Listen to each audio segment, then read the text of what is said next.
नमस्कार दोस्तों, राम राम। ये केबीएस का पेपर है, ठीक है। केबीएस का पेपर है और पीआरटी का है, ठीक है। अब भाई इसको अपन क्यों पढ़ रहे हैं? क्योंकि पीआरटी वाले हैं जो 1 से 5 तक के हैं, ठीक है। इसको इस वजह से पढ़ रहे हैं क्योंकि जो ईएमआरएस है ना, ईएमआरएस की जो प्री है उसमें 60 क्वेश्चन आएंगे और 1/3 है उसमें। तो 60 क्वेश्चन किसके आएंगे? जैसे कि मनोविज्ञान और पेडागोजी के 30 + 20 + 10, ठीक है। कुल 60 क्वेश्चन आएंगे। कुल तो 100 क्वेश्चन आएंगे आने को तो, ठीक है, लेकिन ये 60 क्वेश्चन आएंगे। और जो 15 क्वेश्चन है वो रीजनिंग के हैं, फिर 15 क्वेश्चन है जो कंप्यूटर के हैं, ठीक है, और फिर जो 10 क्वेश्चन है वो जीके से हैं। आई बात समझ में? तो इसमें जो पेपर है तो इसमें कौन कौन से क्वेश्चन देखेंगे? इसमें जो क्वेश्चन देखेंगे वो 50 क्वेश्चन तो आपको मनोविज्ञान और पेडागोजी के मिल जाएंगे, ठीक है। 10 क्वेश्चन है जो आईसीटी से है, 10 क्वेश्चन है जो हिंदी व्याकरण से है, 10 क्वेश्चन है जो एनईपी 2020 है उससे संबंधित है, ठीक है, 2020। तो इस प्रकार के क्वेश्चन मिलेंगे। तो चलिए पहले जो हिंदी व्याकरण के क्वेश्चन हैं उन पर चलते हैं। हर एक फैक्ट को, तथ्य को समझते हुए करते हुए चलेंगे, यानी कि पहले खुद से करने की कोशिश करेंगे। सही हो जाता है तो ठीक है, गलत होता है तो भी ठीक है, ठीक है। इसके बाद में ऑफिशियल आंसर की में आंसर देखेंगे। तो चलिए शुरू करते हैं। अब ये भाई ये किसके लिए काम का है ये वीडियो? ये सभी के लिए काम का है जो टीचिंग से संबंधित है, चाहे वो सीटेट हो, चाहे वो रीट हो, चाहे वो बीएसटीसी हो, चाहे वो बीएड हो। क्योंकि जो मनोविज्ञान और जो है ना पेडागोजी वो सब में लगभग एक ही है, उनका ज़्यादा कोई हेर फेर नहीं है, ठीक है। क्वेश्चनों का तरीका, वो पूछने का तरीका वो अलग हो जाता है, लेकिन फैक्ट और जो तथ्य है वो वही है, ठीक है। जैसे कि ये है कि भाई बताइए बाल्य अवस्था कब है? 13 से 21 है। तो इसी प्रकार सब में वही तथ्य वही फैक्ट है, ठीक है, ठीक है। तो चलिए शुरू करते हैं। सच तो यह है कि और खुद से करने की कोशिश कीजिए, ठीक है, तभी जाके आपको लंबा टिकेगा और 1/3 है नेगेटिव उससे बच पाएंगे। सच तो यह है कि विज्ञान अलादीन का चिराग बन चुका है, जिससे असंभव संभव होता जा रहा है। संसार के प्रत्येक क्षेत्र में उसके चरण बढ़ते जा रहे हैं। वैज्ञानिक उपलब्धियों ने आज दुनिया को सबसे नज़दीक ला दिया है। हम कुछ ही घंटों में सारी दुनिया की परिक्रमा कर सकते हैं। हजारों मील दूर बैठे मित्र से इच्छा होते ही तत्काल बात कर सकते हैं, इच्छा होते ही। और आधुनिक तकनीक में तो फ़ोन पर बात करते हुए उस व्यक्ति का चित्र भी देख सकते हैं। दूरदर्शन इस क्षमता से पूर्ण है कि हजारों मील दूर की घटनाएं तत्क्षण देख सुन सकते हैं। यदि कालिदास का यक्ष आज के युग में होता तो उसे मेघ से संदेश नहीं भिजवाना पड़ता। विज्ञान एक ऐसी चीज़ है, वह बन चुका है जिसे सब स्वीकार करते हैं, वह अपनाते हैं। अलादीन का चिराग कहते हैं, ज्ञान का भंडार कहते हैं। सब स्वीकार अलादीन का चिराग कहते हैं, है ना। तो ये गद्यांश के हिसाब से देना है, ठीक है।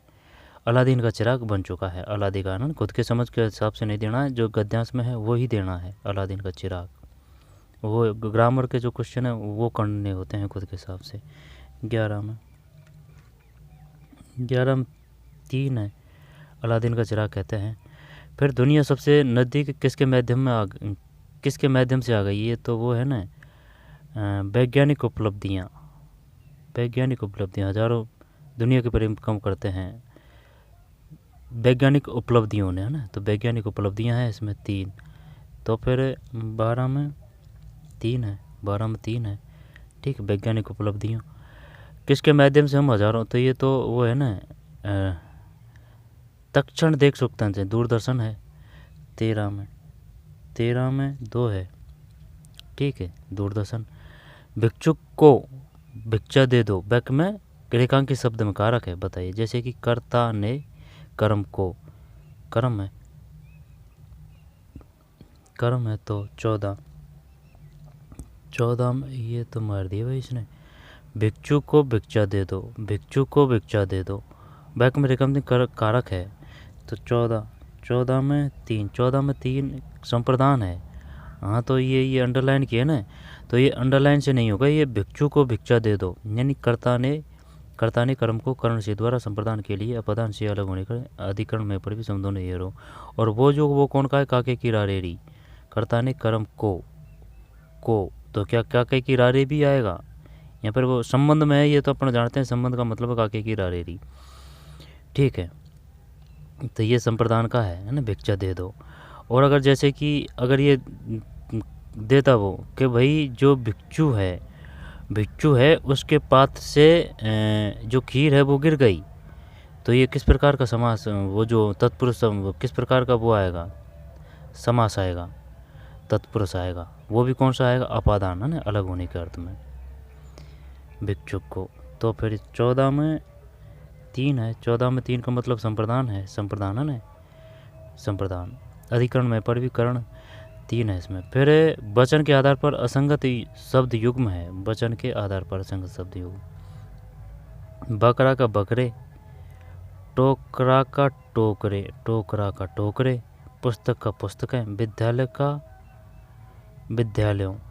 बकरा का बकरे, बकरा का वचन का बताना है कौन सा गलत है, पुस्तक पुस्तकें ये तो सही है। विद्यालय का विद्यालयों, विद्यालयों। और टोकरा का टोकरे, बकरा का बकरे, बकरा का बकरे, टोकरा का टोकरे, टोकरा का पुस्तकें पुस्तकें सही है, विद्यालय विद्यालय सही है। बकरा का बकरे, बकरा का बकरे, बकरा का बकरे। तो क्या ये टोक दो करते हैं भैया ना, क्या है इसमें ये देखते हैं। 15 में 15 में 15 में गलत है ना, ये 15 में 4 है, ये बंदे का भी गलत है, 15 में 4 है। विद्यालय का क्या विद्यालय ही आएगा कि भाई 10 विद्यालय, 100 विद्यालय, 1000 विद्यालय, विद्यालय या फिर विद्यालयों। वह 1000 विद्यालयों में गया, वह एक पुस्तक पढ़ता है, वह 10 पुस्तकें, वह एक पुस्तक पढ़ता है, वह 10 पुस्तकें, पुस्तकें, है ना। इस प्रकार से बैक में प्रयोग करके देख लीजिए, पता चल जाता है कि भाई एक वचन है कि बहुवचन है। जैसे कि वह एक पुस्तक पढ़ता है, वह 10 पुस्तकें पढ़ता है, वह एक टोकरा लेता है, वह 10 टोकरे लेता है, वह एक बकरा लेता है, वह 10 बकरे लेता है, ठीक है। वह एक विद्यालय में पढ़ता है, यह 10 विद्यालयों, 10 विद्यालयों, ये सही सा लग रहा था भैया ना। तो ये इसमें ये गलत है, शायद ये विद्यालय का विद्यालय ही आएगा। कृष्ण शब्द का पर्यायवाची शब्द नहीं है, कृष्ण शब्द का पर्यायवाची शब्द नहीं है। तो श्याम है, केशव है, माधव है, कला निधि, कला निधि, श्याम केशव माधव, हाँ ये एक होना चाहिए भाई। ये जो 60 है, जिसमें 60 नहीं है 16 है, इसमें 16 में एक सही है, शब्द नहीं है, कला निधि नहीं है, जबकि श्याम है, केशव है, माधव है, कृष्ण शब्द का पर्यायवाची शब्द नहीं। निम्नलिखित में से बुलमार्थी शब्द युग्म और संगत है, करिए क्या करें इसमें। क्या तीव्र का मंद ठीक है, दुर्जन का सज्जन, निर्बल का सबल, और निर्माण का है ना, इसको हटा देते हैं। तीव्र का मंद है, तीव्र है तो वो मंद है, दुर्जन है तो वो सज्जन है, निर्बल है तो वो सबल है। निर्माण का क्या वो हो जाएगा, नष्ट, निर्माण, है ना, यही गलत है इसमें। 4 कौन सा है ये, 17 में 4 है, ठीक है, 17 में 4 है, ये है। तो तीव्र का मंद, दुर्जन का सज्जन, निर्बल का सबल। फिर लिंग के आधार पर संगत शब्द युग्म है ना, ये तो कोई दिक्कत नहीं, इसमें तो होती करके प्रयोग करके देख लीजिए। जैसे कि मोर होता है या मोर होती है, तो मोर होता है, मोरनी होती है, मोर का मोरनी, है ना, मोर का मोरनी, सिंह का सिंहनी, देवर का देवरानी, अध्यापक का अध्यापिका, अध्यापक का अध्यापिका, ये तो सही है लिंग के आधार पर। तो फिर मोर का मोरनी, सिंह, देवर का देवरानी, ये सही है, ये सही है। सिंह का सिंहनी, सिंह का, देवर का देवरानी, है ना, ये भी, ये 3 का 2 करें क्या इसमें, ये जो 18 है इसमें 18 में 2 सही है, ठीक। सिंह का सिंहनी नहीं होगा, कुछ और है, सिंह का। मोर का मोरनी, देवर का देवरानी, अध्यापक का अध्यापिका, सिंह का कुछ और है, सिंह का क्या होगा, सिंह का। छोटे मुँह में बड़ी बात लोकोक्ति का सटीक अभिप्राय है, तो ये हो जाएगा अपनी हैसियत से बढ़कर बात करना। 3 19 में 3। फिर दरवाजे पर कोई आया है, तो ये कोई तो अनिश्चय है ना, कोई का मतलब अनिश्चय है, तो इसमें दरवाजे पर कोई आया है। बैक में रेखांकित में सर्वनाम है।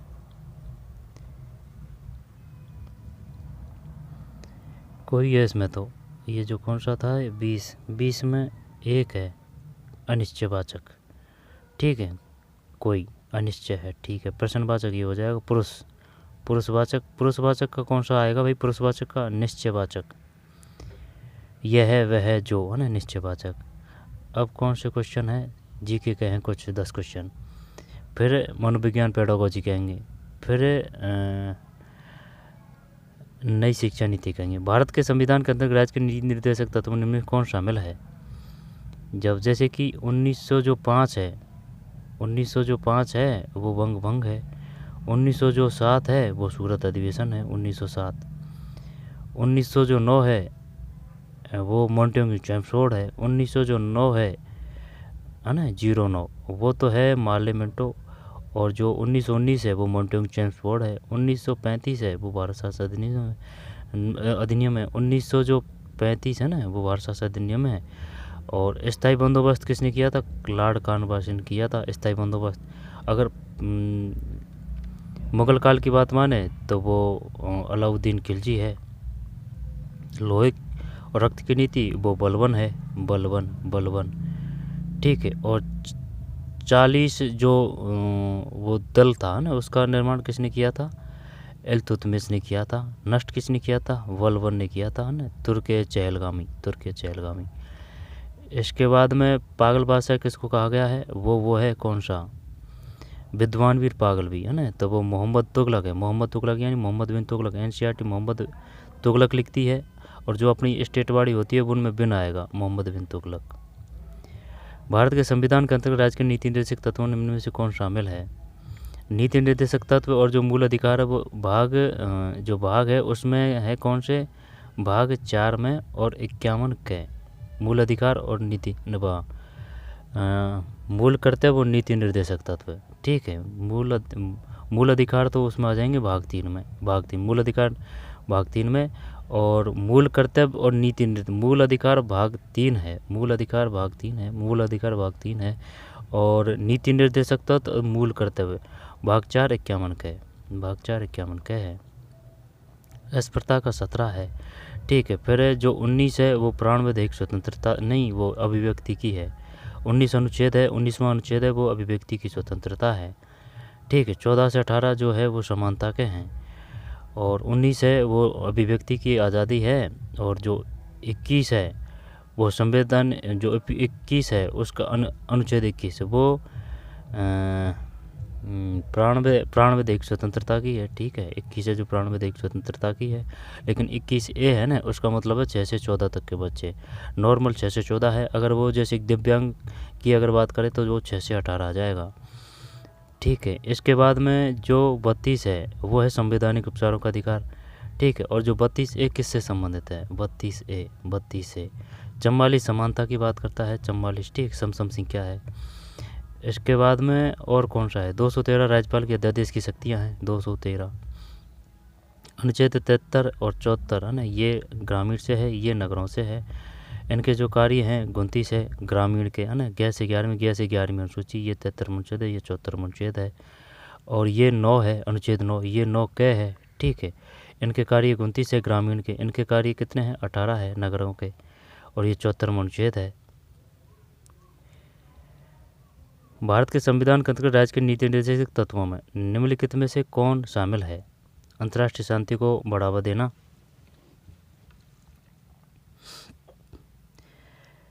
हिंसा को शपथपूर्वक त्यागना, कौन सा शामिल है, एक बताना है भाई कौन सा शामिल है। तो अंतर्राष्ट्रीय शांति को बढ़ावा देना, हिंसा को शपथपूर्वक त्यागना, वैज्ञानिक स्वभाव का विकास, राष्ट्रगान का सम्मान करना, वैज्ञानिक स्वभाव का विकास और राष्ट्रगान का सम्मान करना, निम्न में कौन सा शामिल है। नीति निर्देशक तत्व निम्न में से कौन सा शामिल है। अब वो जो 11 है ना नीति निर्देशक तत्व, वहाँ से आया है ये 11। तो राष्ट्र वैज्ञानिक स्वभाव का विकास करना, वैज्ञानिक स्वभाव ये फंसा रहा है ना। 4 करते हैं, अगर ये मान लेता है तो 21 में 2 है भाई, 2 कौन सा आ गया? हिंसा को भारत के संविधान के अंतर्गत राज्य के नीति निर्देश तत्व में कौन सा शामिल है? हिंसा को शपथ पूर्वक त्यागना। 21 में 2, अच्छा ये है क्या? हिंसा को शपथ पूर्वक त्यागना। फिर राष्ट्रीय परिवार स्वास्थ्य सर्वेक्षण 1921 के अनुसार भारत के निम्नलिखित में किस राज्य का कुल प्रजनन दर प्रति महिलाएं बच्चे सबसे कम है? जब ये आ जाएगा कौन सा? पश्चिम बंगाल में सबसे ज़्यादा घनत्व था, ठीक 2011 के अनुसार। केरल में लिंगानुपात सबसे ज़्यादा है। राष्ट्रीय परिवार और जो 0 से 6 जो मृत्यु दर है ना, वो सबसे कम केरल में है, क्योंकि केरल में स्वास्थ्य सुविधा है वो सबसे बेस्ट है, लिंगानुपात भी ज़्यादा है, शिक्षा भी ज़्यादा है। और जो अगर प्रति व्यक्ति आय की बात करें ना राज्य के हिसाब से, तो सबसे ज़्यादा जो प्रति व्यक्ति आएगी वो आएगी हरियाणा है या फिर पंजाब है? पंजाब, ठीक पंजाब है। पंजाब के बाद में फिर पंजाब के बाद में फिर कौन सा रह जाएगा? पंजाब के बाद में। और ये पैसे वाले राज्य जैसे कि आंध्र प्रदेश है, ठीक है, जैसे कि आंध्र प्रदेश है, गुजरात है, आंध्र प्रदेश गुजरात है, फिर पंजाब है, ठीक है, हरियाणा है ना, पंजाब ज़रूर है। देखते हैं इसमें क्या है, जो कौन सा है 22 में 3 है, गोवा है। राष्ट्रीय परिवार स्वास्थ्य सर्वेक्षण 1921 के अनुसार भारत के निम्नलिखित किस राज्य का कुल प्रजनन दर प्रति महिला बच्चे सबसे कम है? तो ये गोवा है, गोवा। राष्ट्रीय परिवार स्वास्थ्य सर्वेक्षण 1921 के अनुसार भारत के निम्नलिखित में से किस राज्य का कुल प्रजनन दर प्रति महिला बच्चे सबसे कम है? गोवा का है, गोवा का। राइक्सटैग क्या है बताइए भाई, राइक्सटैग क्या है? तो 23 में 3 है, राइक्सटैग। बढ़िया क्वेश्चन दिया। नाजी नज़रबंदी से बाहर, ये सब एनसीईआरटी से, एक भी क्वेश्चन बाहर नहीं है जीके का। वह स्थान जहाँ वर्साई की संधि पर हस्ताक्षर किए गए वर्साई कहाँ है? जर्मनी में, वर्साई जर्मनी में। जर्मनी की वर्तमान जो प्रधानमंत्री है उसका नाम क्या है? प्रधानमंत्री नहीं, शायद राष्ट्रपति है, उसका नाम मेलोनी है, मेलोनी। दक्षिण अफ्रीका का है, उसका नाम क्या है? उसका नाम है दक्षिण अफ्रीका का डी सिल्वा, नहीं, दक्षिण अफ्रीका का रामफोसा है। और जो डी सिल्वा है ना वो ब्राज़ील का है, जो ब्राज़ील का है उसका नाम डी सिल्वा है। और जो राम है ना, रामफोसा, वो दक्षिण अफ्रीका का है। रामफोसा दक्षिण अफ्रीका, ब्राज़ील का डी रामफोसा। वाह। ब्राज़ील के जो प्रधानमंत्री राष्ट्रपति है उसका नाम क्या है? डी सिल्वा। और जो दक्षिण अफ्रीका है उसके प्रधानमंत्री जो राष्ट्रपति है उनका नाम क्या है? रामफोसा, है ना, रामफोसा, दक्षिण अफ्रीका। राइक्सटैग क्या है? तो फिर 3 है, 3 का मतलब है नाजी नज़रबंदी से पर, जर्मनी से कौन थे? हिटलर। इटली से कौन थे? मुसोलिनी। फिर खेती को काटना और जलाना विधि क्या है? ये तो स्थानांतरित कृति है ना, तो इसको झूम भी कहते हैं, ठीक है, झूम भी कहते हैं। और झूम फिर अलग अलग क्षेत्रों में अलग अलग नाम से जानी जाती है स्थानांतरित कृति। जैसे झूम कृषि है, चेम्पा है ना, चुम्पा कुछ ऐसे है, और भी है, झूम खेती है। 24 में 1 है, 24 में 1 झूम खेती। फिर भारत रत्न के बारे में निम्न कथनों पर विचार कीजिए, गलत कथन की पहचान कीजिए, है ना। ये पहले भी आ चुका है लेकिन अलग तरीके से। अब इसमें सम्मान कोई धनराशि नहीं दी जाती। सम्मान प्रदान होने पर प्राप्तकर्ता राष्ट्रपति द्वारा हस्ताक्षरित एक सनद, मानद पत्र और एक पदक प्राप्त करता है। गलत कथन की पहचान कीजिए। एक वर्ष में वार्षिक सम्मान की संख्या पर कोई प्रतिबंध नहीं है। एक वर्ष में सम्मान की सिफारिश प्रधानमंत्री द्वारा स्वयं राष्ट्रपति को की जाती है। सम्मान में कोई धनराशि नहीं दी जाती है। सम्मान प्रदान होने पर प्राप्तकर्ता राष्ट्रपति द्वारा हस्ताक्षरित एक सनद, प्रमाण पत्र और एक पदक प्राप्त करता है। तीनों सही लग रहे हैं, शायद ये एक वर्ष में, ये शायद ये गलत लग रहा है। ये कौन सा है जो आंसर देखते हैं भाई। जो जो 25 है, 25 में 2 है तो 2 का मतलब है सम्मान की सिफारिश। गलत कथन पहचानिए। ठीक है, तो 25 में 2 ही है, ये गलत है इसमें। एक वर्ष में वार्षिक सम्मान की संख्या पर कोई प्रतिबंध नहीं है। भारत रत्न। ठीक है, सचिन तेंदुलकर को मिल चुका है। रविंद्रनाथ टैगोर को मिल चुका है, रविंद्रनाथ टैगोर को। और अटल बिहारी वाजपेयी को मिल चुका है। रविंद्रनाथ टैगोर को ध्यान नहीं है, लेकिन जैसे कि सी वी रमन को मिल चुका है। नहीं, उनको शायद कन्फर्म नहीं है भाई, चल छोड़ते हैं। तो ये 2 नहीं है। फिर एक वर्ष में वार्षिक सम्मान की संख्या पर कोई प्रतिबंध नहीं। सम्मान में कोई धनराशि नहीं दी जाती है। सम्मान प्रदान होने पर प्राप्तकर्ता राष्ट्रपति द्वारा हस्ताक्षर एक सनद प्रमाण पत्र और एक पदक प्राप्त करता है। 2 गलत है। ये उस समय करंट है, ये नहीं आएगी। संस्कृत में साहित्य अकादमी बाल साहित्य पुरस्कार, ये भी नहीं आएगी। फिर किसान रेल योजना के बारे में निम्नलिखित कथनों पर विचार कीजिए, गलत कथनों को पहचान कीजिए। देखते हैं 28 में 4 है, गलत कथन, इसको हटा देते हैं। पहली किसान रेल को संगोला महाराष्ट्र से शालीमार पश्चिम बंगाल के लिए चलाया गया था। ये रेल बहुजिंसों परोसित सेवाएं हैं। ये रेल विकासी कृषि बागवानी उत्पादों की धुलाई के लिए प्रयोग में लाई जाती है। दोबारा से लेते हैं, ये नहीं है। किसान रेल योजना के बारे में निम्नलिखित कथनों पर विचार कीजिए। किसान रेल योजना, पहली किसान रेल को संगोला जो महाराष्ट्र में है से शालीमार जो पश्चिम बंगाल में है। बताइए संगोला कहाँ है? महाराष्ट्र में संगोला। शालीमार पश्चिम बंगाल के लिए चलाया गया था। ये रेल बहुजिंसों बहुप्रेरक पैरोसिती सेवाएं हैं। ये रेल बेकारी कृषि बागवानी उत्पादों की धुलाई के लिए प्रयोग में लाई जाती है। 28 में 4 है, 28 में 4, ये गलत है इसमें। ये रेल विकासी कृषि बागवानी उत्पादों की धुलाई के लिए प्रयोग में लाई जाती है ना। आगे चलते हैं, एनसीईआरटी से ये भी। किस प्रकार की मिट्टी हल्की अच्छी तरह से बाधित और शुष्क होती है? जब मिट्टी अच्छी तरह से बाधित और शुष्क, तो शुष्क है ना, तो शुष्क तो रेतीली होगी भाई, ये तो पक्का है। शुष्क तो होगी तो चिकनी दोमट दोनों तरह की मिट्टी रेतीली करते हैं। तो फिर 29 में 3 है भाई इसमें। तो दोमट मिट्टी, दोमट हल्की और अच्छी तरह से बाधित और शुष्क होगी। 29 में 3 है, दोमट मिट्टी। किस प्रकार की मिट्टी हल्की अच्छी तरह से बाधित और शुष्क होती है? दोमट मिट्टी, यानी दोमट मिट्टी है। और जो दोमट मिट्टी है ना, वो उपजाऊ मिट्टी होती है। दोमट जो मिट्टी होती है जो। और इसके बाद में जो काली मिट्टी है उसको रेगुर मिट्टी कहते हैं, है ना। स्वयं ज्योत की भी मिट्टी बोला जाता है उसको। दोमट मिट्टी है ये। गाजर सब्जी के बारे में निम्नलिखित में से आगे चलते हैं, रीजनिंग छोड़ देते हैं। ठीक है, इसके बाद में अब मनोविज्ञान के क्वेश्चन आएंगे शायद, जब नहीं कंप्यूटर के आएंगे पहले, है ना। ये कंप्यूटर के ही हैं, यहाँ से कंप्यूटर के हैं, कंप्यूटर के। अब 15 क्वेश्चन है कंप्यूटर के। गर्विता सहाय एक नया स्मार्टफोन खरीदने की योजना बना रही है। उसे निम्नलिखित किस पहलू के बारे में चिंता नहीं करनी चाहिए? इंटरनल मेमोरी की, कैमरा पिक्सल की, ऑपरेटिंग सिस्टम की, ईथरनेट पोर्ट की। ईथरनेट पोर्ट करें भाई इसमें, देखते हैं ये ईथरनेट पोर्ट क्या है। 36 में 4 है।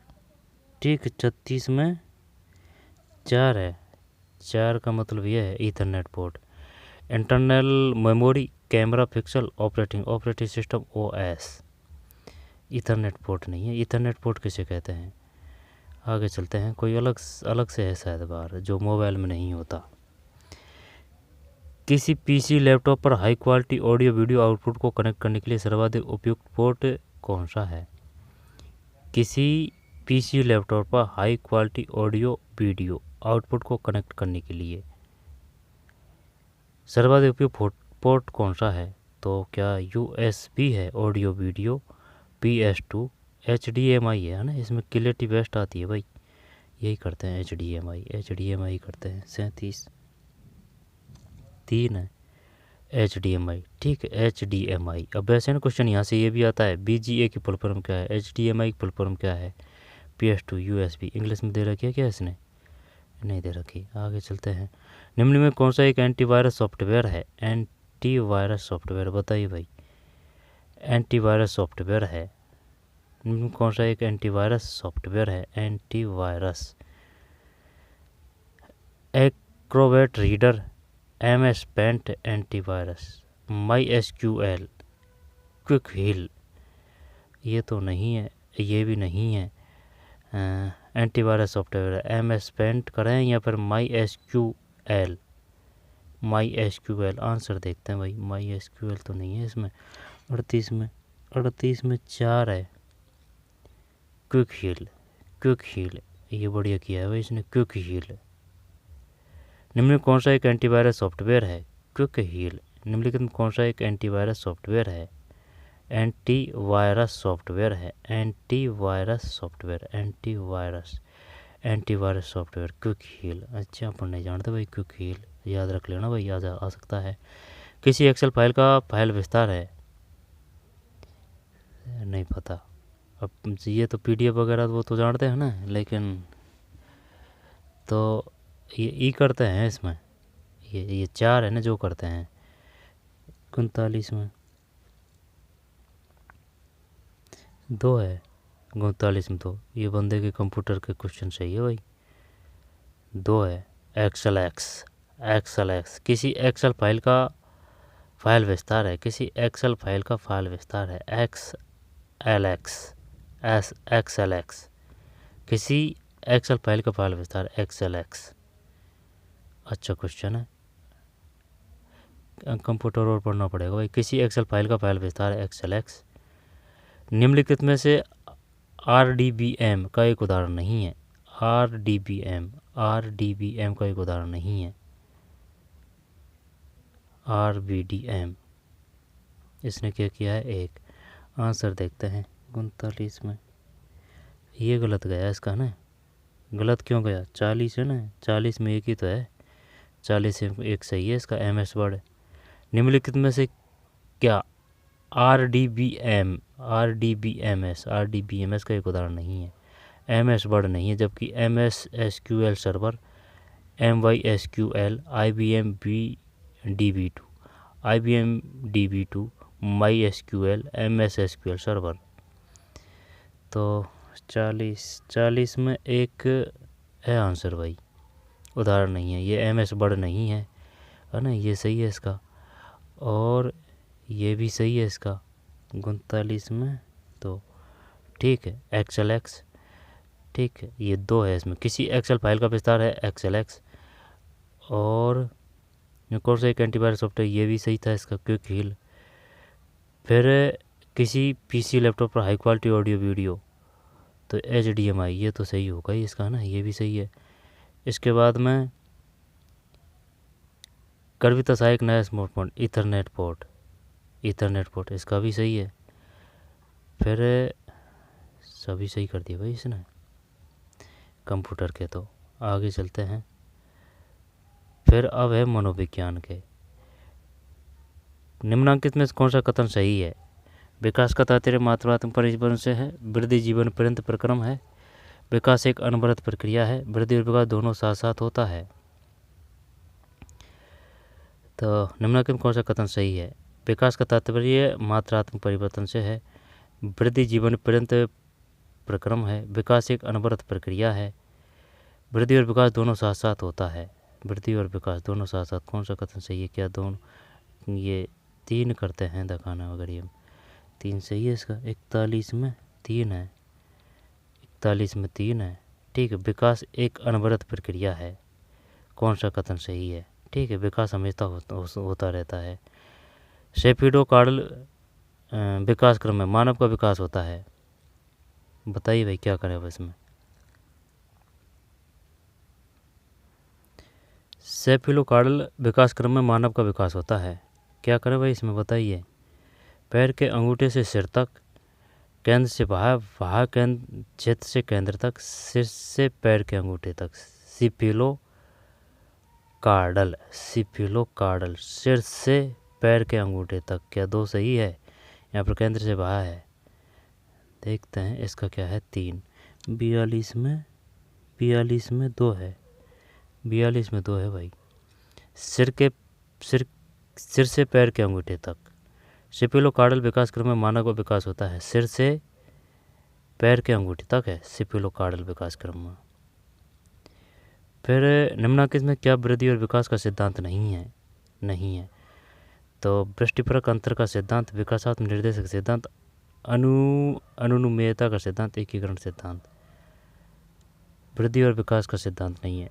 वृष्टिपरक अंतर का, विकासात्मक निर्देश का, अनुमेयता का सिद्धांत, एकीकरण का। इंग्लिश देखें क्या इसकी?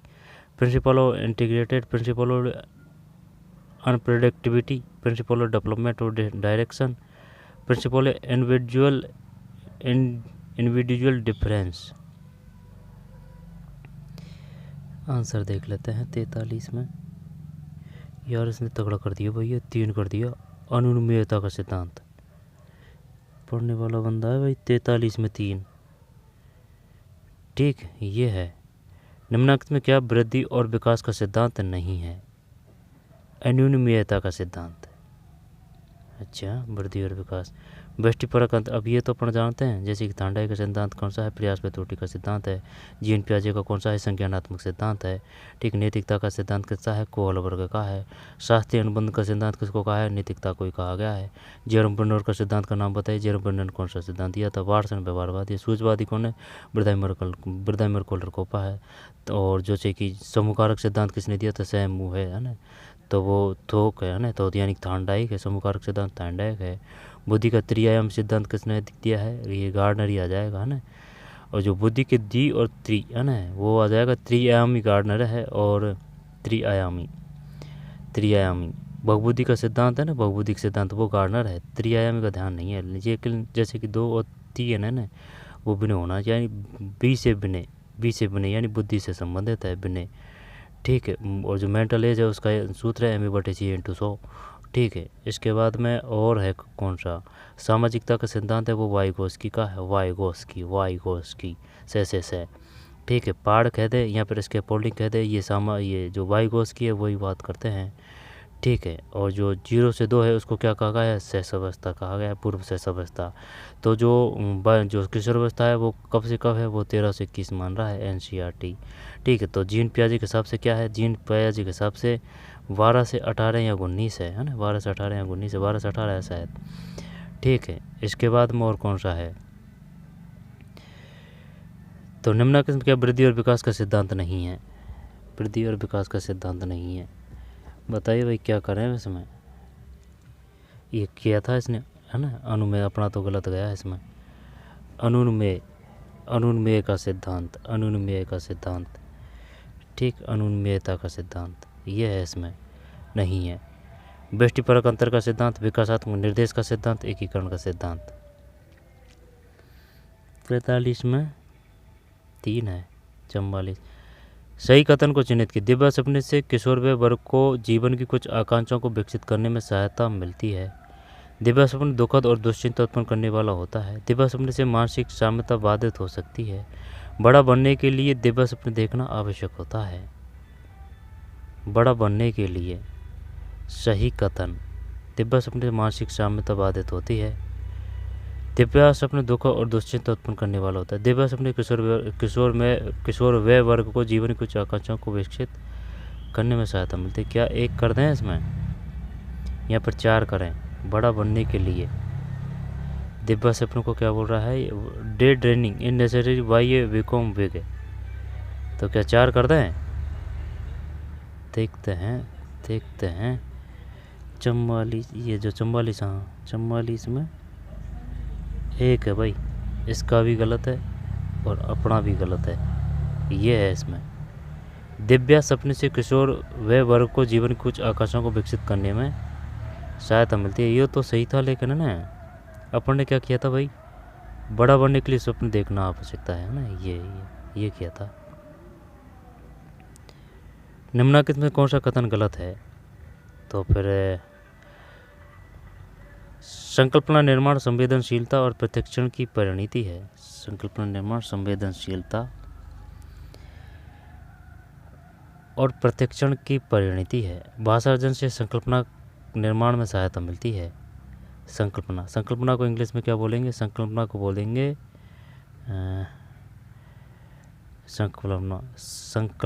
संकल्पना कॉन्सेप्ट ऑफ द फॉर्मेशन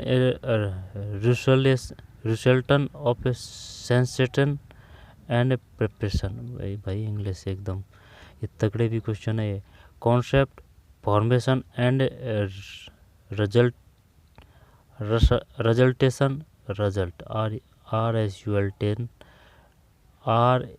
ना सेंटेशन छोड़ 45 में 3 है, इसका 3 है भाई 45 में। कौन सा कथन गलत है? संकल्पना निर्माण संवेदनशीलता और प्रत्यक्षण की परिणति है, गलत है। संकल्पना निर्माण ये है ना कॉन्सेप्ट, निर्माण संवेदनशीलता और प्रत्यक्षण की परिणति है। भाषा अर्जन से संकल्पना निर्माण में सहायता मिलती है। प्रत्यक्ष अनुभव और उदाहरणों से संकल्पना निर्माण में सहायता मिलती है। कॉन्सेप्ट की तो बात है, कॉन्सेप्ट हाँ सही है। फिर 3 है ना इसमें, तो संकल्पना निर्माण पर्यावरणीय उद्दीपन से, हाँ ये तो देखते हैं ना अगर ध्यान से तो ये हो जाता। निराश्रित तो कोई मतलब ही नहीं है ना। निराश्रित अगर आश्रित होता फिर ये सही हो जाता, ध्यान नहीं दिया, कोई ने करा भी नहीं था इसमें। निम्नलिखित किस व्यय वर्ग के बालकों में आत्मनिर्भरता स्वतंत्रता स्वशासन का भाव विकसित होता है? तो फिर आत्मनिर्भरता स्वतंत्रता स्वशासन 12 से 14 करते हैं, 12 से 14 करते हैं। ये जो है कौन सा 46 में 2 है, 46 में 2 है भाई। निम्न किस व्यय वर्ग में बालकों में आत्मनिर्भरता स्वतंत्रता स्वशासन का भाव विकसित होता है? भाव विकसित होता है। तो फिर 46 में 2 है, 46 में 2 का मतलब ये है 9 से 11 वर्ष तक की आयु में, 9 से 11 वर्ष तक की आयु में। निम्नलिखित में किस व्यय वर्ग में बालकों में आत्मनिर्भरता स्वतंत्रता स्वशासन का भाव विकसित होता है? 9 से 11 वर्ष तक की आयु में, 9 से 11 वर्ष तक की आयु। 45 नहीं 46 है, तो 46 में 2 है, 46 में 2, 9 से 11 वर्ष तक की आयु में आत्मनिर्भरता स्वतंत्रता स्वशासन का भाव विकसित होता है, 9 से 11 वर्ष तक की आयु में। फिर नेतृत्व मूल्यों के बारे में कोहलबर्ग के वर्गीकरण के अनुसार परंपरागत नैतिकता स्तर निम्नलिखित में से किस व्यय वर्ग से संबंधित है? नैतिक मूल्यों के विकास के बारे में कोहलबर्ग के वर्ग के अनुसार परंपरागत नैतिकता स्तर निम्नलिखित किस व्यय वर्ग से संबंधित है? परंपरागत नैतिकता स्तर। तो क्या ही करें इसमें नैतिक मूल्यों में?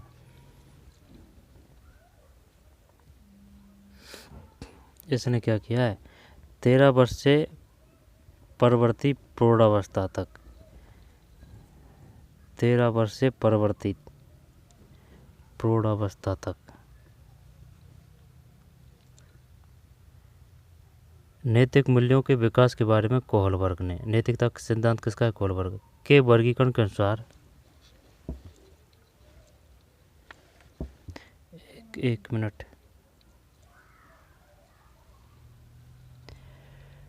वर्ग के अनुसार परंपरागत नैतिकता स्तर निम्नलिखित में से किस व्यय वर्ग से संबंधित है?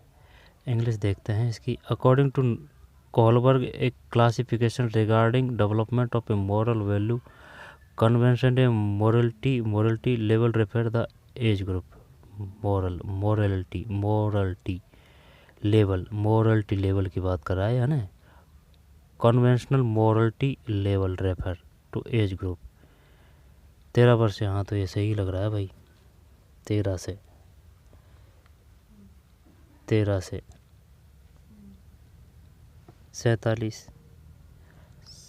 47 में तो 2 है भाई, गलत गया। इसका भी फर्क पड़ा था कुछ देख के है ना। तो 10 से 13 है ये, 10 से 13 दोबारा से पढ़ते हैं। नैतिक मूल्यों के विकास के बारे में कोहलबर्ग के वर्गीकरण के अनुसार परंपरागत नैतिकता स्तर निम्नलिखित में से किस व्यय वर्ग से संबंधित है? किस व्यय वर्ग से संबंधित है? 10 से 13 वर्ष मार दिया भाई इसने, 10 से 13 वर्ष। अगर वो फैक्ट पूछेगा ना तो फैक्ट तो ज़्यादातर गलत ही जाएंगे। निम्नलिखित में से क्या संवेगों को प्रशिक्षित करने की विधि नहीं है? निम्नलिखित में क्या संवेगों को प्रशिक्षित करने की विधि नहीं है? तो प्रशिक्षित करने की विधि नहीं है, संवेगों को प्रशिक्षित करने की विधि नहीं है, तो दमन तो बिल्कुल नहीं है। उद्यमिता, गोपनीयता, पुनर्निर्देश और उदात्तीकरण, दमन ही करते हैं भाई, दमन दमन दमन ही करते हैं। 48 में निम्नलिखित में क्या संवेगों को प्रशिक्षित करने की विधि नहीं है? दमन ही करते हैं। तो 48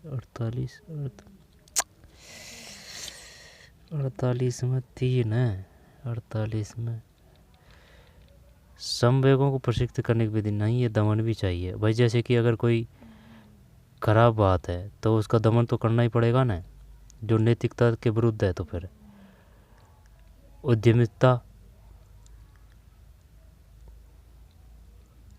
गोपनीयता कोई वो नहीं है, वो ध्यान नहीं दिया था ना, वो दमन आ गया तो इस वजह से दमन कर दिया।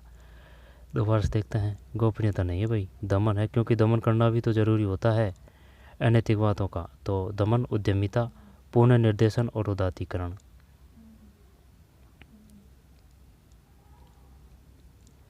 रिप्रेजेशन, सेक्रेटिसेंस, रिडायरेक्शन एंड सुब्लिमेशन। दमन, दमन को क्या बोलते हैं? Repression, repression. उद्यमिता, गोपनीयता, गोपनीयता को क्या बोलते हैं? सीक्रेटिवनेस, सीक्रेटिवनेस। ठीक है। निम्नलिखित में से किसे समाजीकृत व्यक्ति का गुण नहीं माना जा सकता? किसे समाजीकृत व्यक्ति का गुण नहीं माना जा सकता है?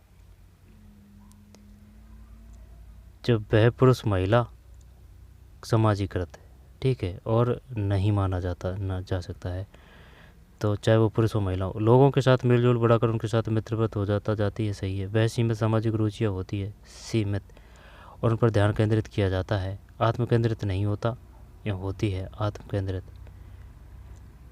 आत्मसम्मान की भावना रखती है। समाजीकृत व्यक्ति का गुण नहीं माना जाता, ये तो है, ये भी है।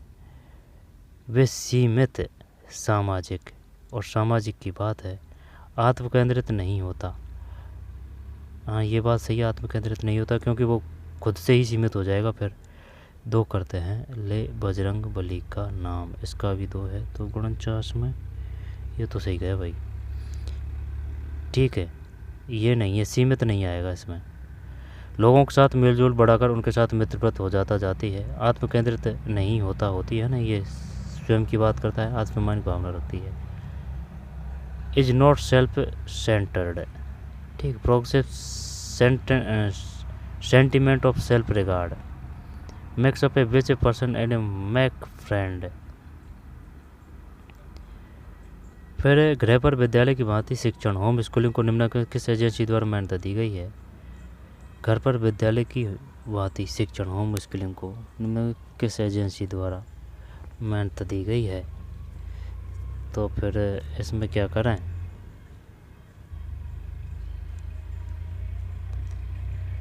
राष्ट्रीय मुक्त विद्यालय संस्था, NIOS, हाँ यही है वो, है ना, ये जैसे कि ऑनलाइन पढ़ाने की बात करते हैं, NIOS। 4, 50 में 4 है, NIOS। निम्नलिखित में कौन सा कथन सही है? सृजनात्मक योग्यताओं के बिना किसी व्यक्ति में उच्च बुद्धिमत्ता नहीं हो सकती है, सही है। बुद्धि का पर्याप्त स्तर सृजनशील होने के लिए आवश्यक शर्त नहीं है, बुद्धि का पर्याप्त स्तर। वैविध्य चिंतन सृजनात्मकता के आधार का निर्माण करता है, वैविध्य चिंतन। मानसिक रूप से बेबंद व्यक्ति से भी सृजनशील होने की अपेक्षा की जाती है,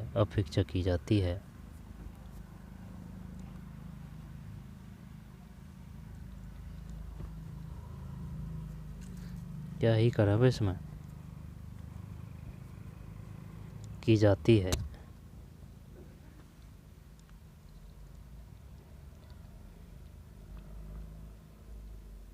चार है इसका, तो 51 में 3 है, ठीक है, ये है। वैविध्य चिंतन सृजनात्मकता के आधार का निर्माण करता है, वैविध्य चिंतन, सही है ये। सृजनात्मक योग्यताओं के बिना किसी व्यक्ति में उच्च बुद्धिमत्ता नहीं हो सकती। सृजनात्मक योग्यताओं के बिना उच्च बुद्धिमत्ता नहीं हो सकती, है ना। ये बात सत्य नहीं है। मानसिक रूप से विबंधित व्यक्ति से भी सृजनशील होने की अपेक्षा की जाती है। नहीं, ऐसा नहीं हो सकता।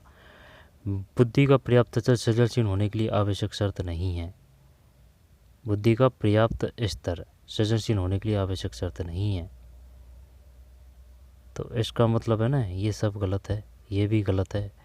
और सृजनशील होने की अपेक्षा नहीं है। नहीं, क्यों नहीं की जा सकती, जैसे कि ट्रेनिंग से, बढ़िया माहौल से, वातावरण से, है ना, तो की जा सकती है ना। अभ्यास से कुछ भी हो सकता है। तो ये 3 है भाई। कथन सही का मतलब यही है।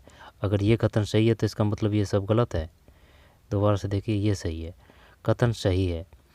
विविध चिंतन सृजनात्मकता के आधार का निर्माण करता है ना, तरह तरह का चिंतन, ठीक है।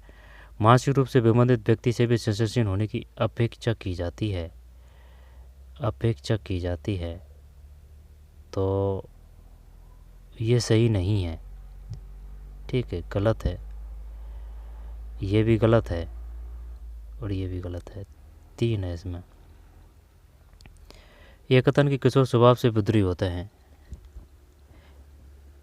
इसे विशेषज्ञ माना जाता है।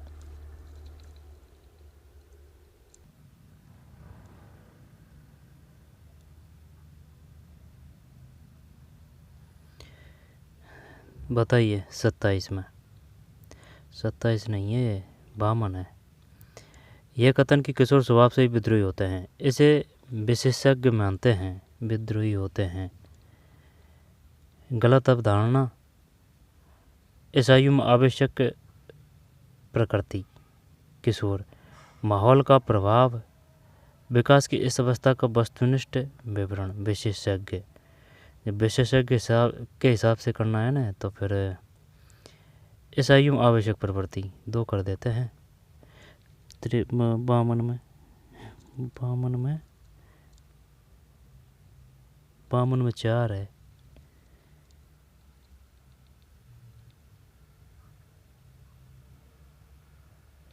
भाई। विकास की इस अवस्था का वस्तुनिष्ठ विवरण,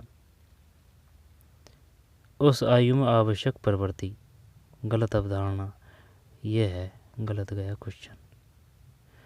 विद्यालय अपने कार्यक्रमों के माध्यम से विद्यार्थियों की सहायता करता है संस्कृति को आत्मसात करने में, संस्कृति का विरोध करने में, उन्हें सुसंस्कृत बनाने में, अन्य संस्कृतियों की उपेक्षा करने में। उपेक्षा तो अलग है ना, विपरीत है। और अपेक्षा प्लस पॉइंट होता है, उपेक्षा एक नेगेटिव वर्ड होता है। तो फिर संस्कृति को आत्मसात करने में, विरोध करने में, उन्हें सुसंस्कृत बनाने में। एक करते हैं, उन्हें सुसंस्कृत बनाने में करें या फिर संस्कृति को आत्मसात करने में करें। उन्हें सुसंस्कृत बनाने में, आत्मसात करने में, ठीक है, या फिर उन्हें सुसंस्कृत बनाने में। 3 करते हैं। 53 में 3 है। ये तो सही गया भाई। 53 में 3 है। उन्हें सुसंस्कृत बनाने में, ठीक, संस्कृति को आत्मसात करने में, उन्हें क्योंकि बनाने की बात है ना, तो स्कूल बनाएगा ही तो सही, ठीक है। और इतनी क्षमता कहाँ होती है बच्चे में कि वो जो आत्मा की बातों को कर सके, है ना। तो बनाने की बात है, स्कूल की पूछ रहा है तो बनाना ही है। फिर समाज के अधिगमकर्ता के रूप में प्राथमिक विद्यालयों को निम्नलिखित किस पर ध्यान केंद्रित करना चाहिए। प्राथमिक विद्यालयों को सामाजिक प्रतिमानों के अनुकरण पर, प्रतिमानों मतलब ये मेंटेनिंग सोशल नॉर्म्स, सामाजिक प्रतिमानों के अनुरक्षण पर, विद्यार्थियों को माहौल की समझ प्रदान करने पर। प्राथमिक विद्यालय को निम्न किस पर ध्यान केंद्रित करना चाहिए, है ना। जब ये देना है, एक तो समाज के अभिकर्ता के रूप में प्राथमिक विद्यालयों को, विद्यार्थियों को माहौल की समझ प्रदान करने में, व्यावसायिक दक्षता विकसित करने में, फिर बालकों को सामाजिक जीवन के लिए तैयार करने पर, तो भाई बता इसमें क्या करें। व्यावसायिक दक्षता ये तो हटा ही दिया, और माहौल की समझ प्रदान करने में ये भी हटा दी। समाज के अभिकर्ता के रूप में प्राथमिक विद्यालयों को निम्न किस पर ध्यान केंद्रित करना चाहिए, तो प्रतिमानों को कर दें या फिर बालकों के सामाजिक जीवन के लिए तैयार करने पर, एक करें या चार करें। Maintaining social norms, preparing children for social life, चार ही करते हैं भाई। 54 में चार सही है, बालकों को सामाजिक जीवन के लिए तैयार करने पर। फिर हरि नामक कोई बालक वस्तुओं को निरूपित करने के लिए संकेतों का प्रयोग करना शुरू किया, किंतु उसे भूतकाल और भविष्य की समझने में कठिनाई हो रही है और वह तार्किक दृष्टि से एक दिशा में सोच सकता है, तो पियाजे के मत में वह बालक संज्ञानात्मक विकास के किस चरण में है। कुछ पड़ी आई बात समझ में। हरि नामक कोई बालक वस्तुओं को निरूपित करने के लिए संकेतों का प्रयोग करना शुरू किया, संकेतों, किंतु उसे भूतकाल और भविष्य को समझने में कठिनाई हो रही है ना बालक, और ये संकेतों की बात है, और वह तार्किक दृष्टि से एक दिशा में सोच सकता है, तो पियाजे के मत में वह बालक संज्ञानात्मक विकास के किस चरण में है। तो अब पकड़ने का काम तो एक ये है, संकेतों और एक दिशा में है और तार्किक दृष्टि है, तो फिर एक दिशा में और संकेतों का प्रयोग करना शुरू कर देता है। तो क्या औपचारिक करें, मूर्त करें, संवेदी तो हटा देते हैं, संवेदी तो नहीं करेंगे, तो पूर्व संक्रियात्मक या फिर मूर्त करें, संकेतों का प्रयोग करना, मूर्त कर देते हैं क्या इसमें, देखते हैं भाई। जो 55 है उसमें 2 है, 55 में 2 है, पूर्व संक्रियात्मक है, पूर्व संक्रियात्मक, ठीक है, पूर्व संक्रियात्मक एक दिशा में सोच सकता है, तो पियाजे के मत में वह है बालक संज्ञानात्मक विकास के किस चरण में है, पूर्व संक्रियात्मक। पाठचर्या निर्माण में विषय केंद्रित उपागम को निम्न में कौन सी एक मुख्य सीमा है। पाठचर्या निर्माण में विषय केंद्रित उपागम की निम्न में कौन सी एक मुख्य सीमा है। पाठचर्या निर्माण में विषय केंद्रित उपागम निम्न में कौन सी एक मुख्य सीमा है। ज्ञान को विषयों में बांटा हुआ माना जाता है, मुख्य सीमा पाठचर्या निर्माण में। यह अधिगमकर्ताओं के अनुभवों के महत्व को छोड़ देता है। सामान्यतः विषय पृथक रूप से पढ़ाए जाते हैं। कोर्स की विषय वस्तु को सोपान क्रमवार तरीके से कक्षावार अलग कर दिया जाता है। कोर्स की विषय वस्तु को सोपान क्रमवार तरीके कक्षावार अलग कर दिया जाता है। 4 करें इसमें। 56 में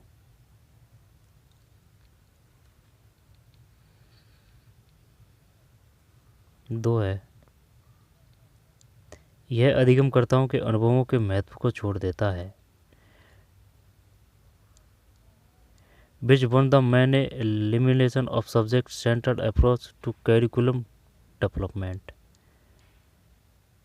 यह अधिगमकर्ताओं के अनुभवों के महत्व को छोड़ देता है। पाठचर्या निर्माण विषय केंद्रित उपागम की निम्नलिखित में कौन सी एक मुख्य सीमा है। विषय केंद्रित उपागम की निम्नलिखित में कौन सी एक मुख्य सीमा है। यह अधिगमकर्ताओं के अनुभवों के महत्व को छोड़ देता है। अनुभवों को अधिगमकर्ताओं के। omit the importance of learner experience। ठीक है, ये है। जबकि ज्ञान को विषयों में बांटा हुआ माना जाता है, सामान्यतः विषय पृथक रूप से पढ़ाए जाते हैं। कोर्स की विषय वस्तु को सोपान क्रमबद्ध तरीके से कक्षावार अलग कर दिया जाता है। छात्रों को पीड़ित देते समय अध्यापक ऐसा करता है, वह गलतियां बताने से पहले प्रशंसा करता है। और इन गलतियों के बारे में सुधारात्मक उपायों को सुझाव देता है। वह किस प्रकार के आकलन को अपना रहा है।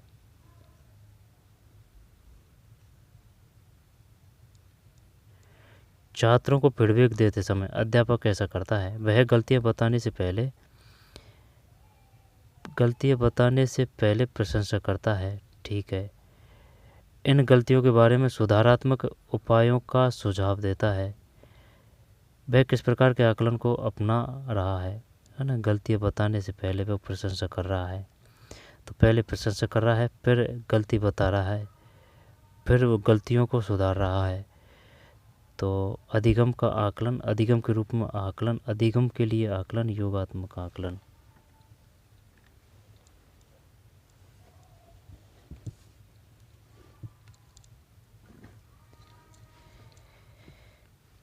क्या कर रहे हैं इसमें? अधिगम के रूप में आकलन, अधिगम के रूप में आकलन। Assessment S learning, assessment of learning, assessment for learning, summative assessment. जब गलतियों के बारे में, है ना, जब ये तो समझ में आ रही है वह गलती बताने से पहले प्रशंसा करता है, तो वह पहले प्रशंसा कर रहा है, फिर गलती बता रहा है, फिर इन गलतियों के बारे में सुधार रहा है। तो वह इस प्रकार से कौन सी क्रिया में करेगा? अधिगम के रूप में आकलन, या फिर अधिगम का आकलन, फिर अधिगम के लिए आकलन, अधिगम का। दो करते हैं भाई। 57 में 3 है ना, 57 में 3 है। अधिगम के लिए है, अधिगम के लिए है, ठीक, अधिगम के लिए है। इस बंदे का भी गलत है। वह गलतियां बताने से पहले प्रशंसा करता है और इन गलतियों के बारे में सुधारण उपायों का सुझाव देता है। वह किस प्रकार के आकलन को अपना रहा है? अधिगम के लिए आकलन, के लिए। निम्नलिखित में से दक्षता आधारित उपागम की एक सीमा माना जा सकता है। दक्षता आधारित उपागम की एक सीमा माना जाता है। दक्षता आधारित उपागम की, दक्षता आधारित उपागम मतलब which of one of following may be considered as a limitation of a competency based approach, competency based approach। तो क्या करें भाई इसमें? दक्षता आधारित उपागम की एक सीमा माना जा सकता है। निम्न किसे सीमा माना जा सकता है? बच्चे अपनी अधिगम गति के अनुसार सीखते हैं। एक सीमा, सीमा जब लिमिट है ना इसमें, ये लिमिटेशन, ठीक है। जब एक सीमा माना जा सकता है, बच्चे अपनी अधिगम गति के अनुसार सीखते हैं। सभी विद्यालयों से अधिगम वातावरण इष्टतम अधिगम के लिए सहायक नहीं होता, तत्काल फीडबैक दिया जाता है। अधिगम में प्रवीणता का लक्ष्य होता है। सीमा यानी कि लिमिटेड की बात कर रहा है, तो अब बच्चे अपनी अधिगम गति के अनुसार सीखते हैं, ठीक है। तत्काल फीडबैक दिया जाता है, अधिगम प्रवीणता का लक्ष्य होता है। दो करते हैं, ये नहीं आ रहा है ना इसमें। 58 में 2, ये तो सही है भाई। निम्नलिखित में से दक्षता आधारित उपागम की सीमा माना जा सकता है। वातावरण इष्टतम अधिगम के लिए सहायक नहीं होता। अनुभवात्मक अधिगम के बारे में क्या सही नहीं है? अनुभवात्मक अधिगम के बारे में क्या सही नहीं है? अनुभवात्मक मतलब which of the following is a not a correct about experientially learning, experientially learning. अधिगम एक साकल्यवादी प्रक्रिया है। साकल्य का मतलब क्या है? Learning in the holistic process. क्या सही नहीं है? तो अधिगम एक साकल्यवादी प्रक्रिया है। अधिगम उत्पादन में निहित है। अधिगम एक सतत प्रक्रिया है। अध्यापक सुविधा प्रदाता की भूमिका निभाता है। अनुभवात्मक का मतलब क्या है? एक्सपीरियंटली लर्निंग, एक्सपीरियंटली लर्निंग के हिसाब से बताना है आपको। अधिगम एक साकल्यवादी प्रक्रिया है। अधिगम एक उत्पाद में निहित है। अधिगम एक सतत प्रक्रिया है।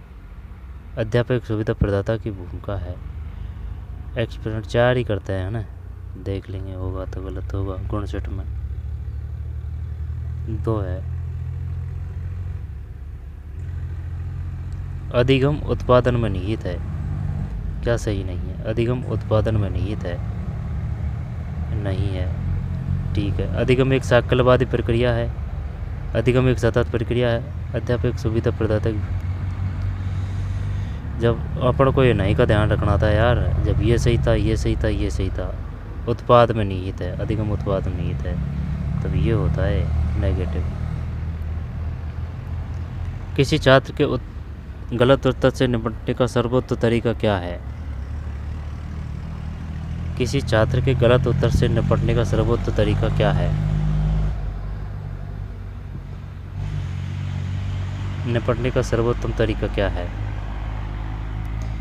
विषय सामग्री को एक बार फिर से विस्तार से बताना। विद्यार्थी को यह बताना उसका उत्तर गलत है। विषय सामग्री एक बार फिर विस्तार से बताना, फिर उसे एक और मौका देना। ये 3 बेस्ट है। सेट में ये 4 कर रहा है भाई। किसी छात्र के गलत उत्तर से निपटने का सर्वोत्तम तरीका क्या है ना? और बाकी सब गलत है। विषय सामग्री एक बार फिर विस्तार से बताना, फिर विस्तार से बताना, फिर विस्तार। अब जैसे कि 40 बच्चे हैं, 40 की समीक्षा है, तो अगर हर एक समीक्षा पे विस्तार से बताने लग गए तो फिर 4-5 दिन लग जाएंगे एक चैप्टर को पढ़ाने में। तो इस वजह से ये नहीं है। फिर उसे एक मौका देना चाहिए। दूसरे विद्यार्थी से सही उत्तर देने के लिए कहना, ये बेस्ट है जब ज़्यादा असर पड़ेगा विद्यार्थी पे। तो सेट में 4 है। निम्नलिखित को पढ़िए। विद्यार्थी आपकी उपस्थिति से व्याकुल हुए बिना अपने काम में पूरी तरह से लगे हुए हैं। वे आपस में बात कर रहे हैं, सामग्रियों से काम ले रहे हैं, समस्या को सुलझाने के लिए विभिन्न व्यवस्थाओं और तरीकों को अपनाने का प्रयत्न कर रहे हैं। ठीक है। यदि आप उनसे यह पूछेंगे कि वे क्या कर रहे हैं, तो वह अपने उद्देश्यों के बारे में स्पष्ट रूप से बता सकेंगे। क्रिया आधारित अधिगम, सहकार्य अधिगम, सहभागिता, सहपाठी, सहभागिता बता सकेंगे। सहभागिता तो cooperative learning, collaborative learning, active based learning. क्रिया आधारित अधिगम, सहपाठी अधिगम, पीर लर्निंग। जब इसमें सबसे बेस्ट कौन सा है? सहभागिता करते हैं। जो इक्सिट है उसमें 1 है भाई, कमर तोड़ रखी है इन क्वेश्चनों ने। इक्सिट में 1 है, एकदम कतई फिरा के मार रहे हैं। क्रिया आधारित, ये ऑप्शन शानदार देते हैं ना, जैसे कि क्रिया आधारित दे दिया, सहकारी भी दे दिया, सहभागिता ही दे दिया। अब जो क्वेश्चन बनता है वो टफ ऑप्शन से ही टफ बनता है। क्रिया आधारित, क्रिया आधारित अधिगम, क्रिया आधारित अधिगम। अब वो तो बात ठीक थी, लेकिन भाई ये थी ना बात कि उद्देश्यों के बारे में स्पष्ट रूप से बता सकेंगे। तो सहकारी अधिगम, सहभागिता, सहपाठी होने को तो सब सही है, लेकिन सबसे बेस्ट है क्रिया आधारित अधिगम 1। निम्नलिखित में कौन सा सही है? मापन कुछ ज्ञात उद्देश्य के सापेक्ष जानकारी प्राप्त करने की एक प्रक्रिया है। मापन कि भाई ये इतने क्वेश्चन आए हैं, इतने नंबर आए हैं। मापन केवल मात्रात्मक डाटा से संबंधित है। सही है। मूल्यांकन केवल गुणात्मक डाटा से संबंधित है। मूल्यांकन में सब चीज़ आ जाती है, मात्रात्मक, गुणात्मक। आकलन ग्रेड देने और परिणाम घोषित करने की एक प्रक्रिया है। आकलन कौन सा कथन सही है? तो फिर आकलन ग्रेड देने और परिणाम देने करने की एक क्रिया है। आकलन ग्रेड देने और परिणाम घोषित करने, तो इसको हटा देते हैं। सही बताना है। मापन केवल मात्रात्मक, यही सही लग रहा है। तो 62 में 2 सही है। ठीक है। मापन केवल मात्रात्मक डाटा से संबंधित है। फिर निम्नलिखित में से क्या इकाई परीक्षण से संबंधित नहीं है? निम्नलिखित में से क्या इकाई परीक्षण से संबंधित नहीं है? इकाई परीक्षण से संबंधित नहीं है। निम्नलिखित में क्या इकाई परीक्षण से संबंधित नहीं है? जो मॉरिसन है उसका सिद्धांत कौन सा? हर्बर्ट की पंचपदी है। इकाई परीक्षण, यूनिट टेस्ट,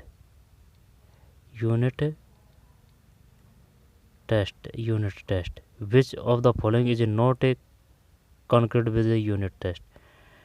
निम्न में क्या इकाई परीक्षण से संबंधित नहीं है? क्या इकाई परीक्षण से संबंधित नहीं है? इकाई परीक्षण को ध्यान में रखना है। मानक संप्राप्ति परीक्षण, उपचारात्मक उपचार,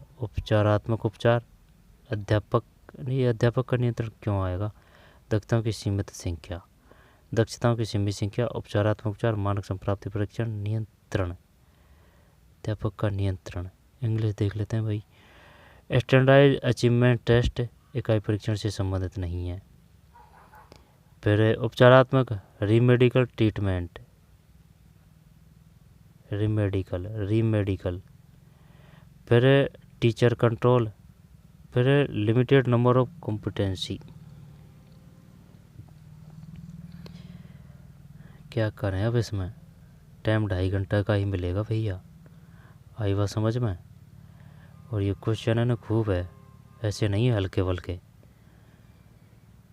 निम्नलिखित में से क्या और 1/3 और नेगेटिव है, चाहे वो प्री हो चाहे मैन हो, आई बात समझ में। EMRS की बात है। निम्न में से क्या इकाई परीक्षण से संबंधित है। मानक संप्राप्ति परीक्षण इकाई परीक्षण से संबंधित नहीं है ना, नहीं है तो ये यूनिट की बात कर रहा है। अब यूनिट पकड़ना है तो इसका मतलब ये होगा उपचारात्मक उपचार, उपचारात्मक उपचार संबंधित नहीं। मानक संप्राप्ति परीक्षण, अध्यापक का नियंत्रण, अध्यापक का नियंत्रण, तक सीमित संख्या, लिमिटेड नंबर ऑफ कॉम्पिटेंसी। अब इसमें क्या करें, क्या ये कर दें, क्या ये 3 अध्यापक का नियंत्रण, देखते हैं भाई क्या है। 63 में 1 है, 63 में 1 है, संबंधित नहीं है, ये संबंधित नहीं है। मानक संप्राप्ति परीक्षण, मानक संप्राप्ति का मतलब क्या हो गया, स्टैंडर्डाइज अचीवमेंट टेस्ट, ये नहीं है भाई। जबकि उपचारात्मक उपचार है, अध्यापक का नियंत्रण है, दक्षताओं की सीमित संख्या है। उपचारात्मक उपचार है, ठीक है, उपचारात्मक उपचार, उपचारात्मक उपचार, अध्यापक का नियंत्रण, दक्षताओं की सीमित संख्या, दक्षताओं की सीमित संख्या, अध्यापक। वो तो ध्यान आता है जैसे कि भाई टीचर है, अब टीचर ने यूनिट टेस्ट लिया है तो उसके ही तो ऊपर है नियंत्रण है यूनिट टेस्ट का, सही है। ये मानक संप्राप्ति नहीं है, मानक नहीं है, ये उपचारात्मक उपचार है, अध्यापक का नियंत्रण है, दक्षताओं की सीमित संख्या है। बच्चों को सक्रिय, सजग और व्यस्त रखने के लिए आप कक्षा प्रबंधन है ना, क्लास मैनेजमेंट कार्य विधियों के अंतर्गत किस प्रकार समय बचा सकते हैं। For keeping A children lively, alert and busy, how can you save time under classroom management producer. तो जब पूरी तरह शांत वातावरण हो तब पाठ शुरू करें। एक नई क्रिया शुरू करने से पहले अपने विद्यार्थियों की संक्षिप्त लिखित क्रिया देकर बच्चों को सक्रिय, सजग, व्यस्त रखने आपको कक्षा प्रबंध कार्य विधियों के अंतर्गत किस प्रकार समय बचा सकते हैं। जब आवश्यक को अनुदेश देकर विद्यार्थी जब उन्हें दिया गया कार्य पूरा कर लें तब उन्हें इसे जमा कराने की अनुमति देकर। विद्यार्थी जब अपना दिया गया कार्य असाइनमेंट पूरा कर ले तब उन्हें इसे जमा कराने की अनुमति देकर। जब आवश्यक को अनुदेश देकर। एक नई क्रिया शुरू करने से पहले अपने विद्यार्थियों को संक्षिप्त लिखित क्रिया देकर। ये बेस्ट है, ये 2। अब ये गलत हो या सही हो। 64 में सही है, 64 में 2 है, ठीक है, 64 में 2 है। एक नई क्रिया शुरू करने से पहले अपने विद्यार्थियों को एक संक्षिप्त लिखित क्रिया देकर। एक नई क्रिया शुरू करने से पहले एक बात ध्यान रखना भाई, मान रहे हैं कि कोई हमसे कम नहीं है, ठीक है, काफ़ी इंटेलिजेंट है, ठीक है, काफ़ी पढ़ते हैं बच्चे, लेकिन ऐसा भी नहीं है कि हम किसी से कम हैं। आई बात समझ में, ये है कहने का मतलब। तो कभी भी हीन भावना या फिर खुद को कमज़ोर समझने की कोशिश ना करें, क्योंकि जो चींटी होती है ना, चींटी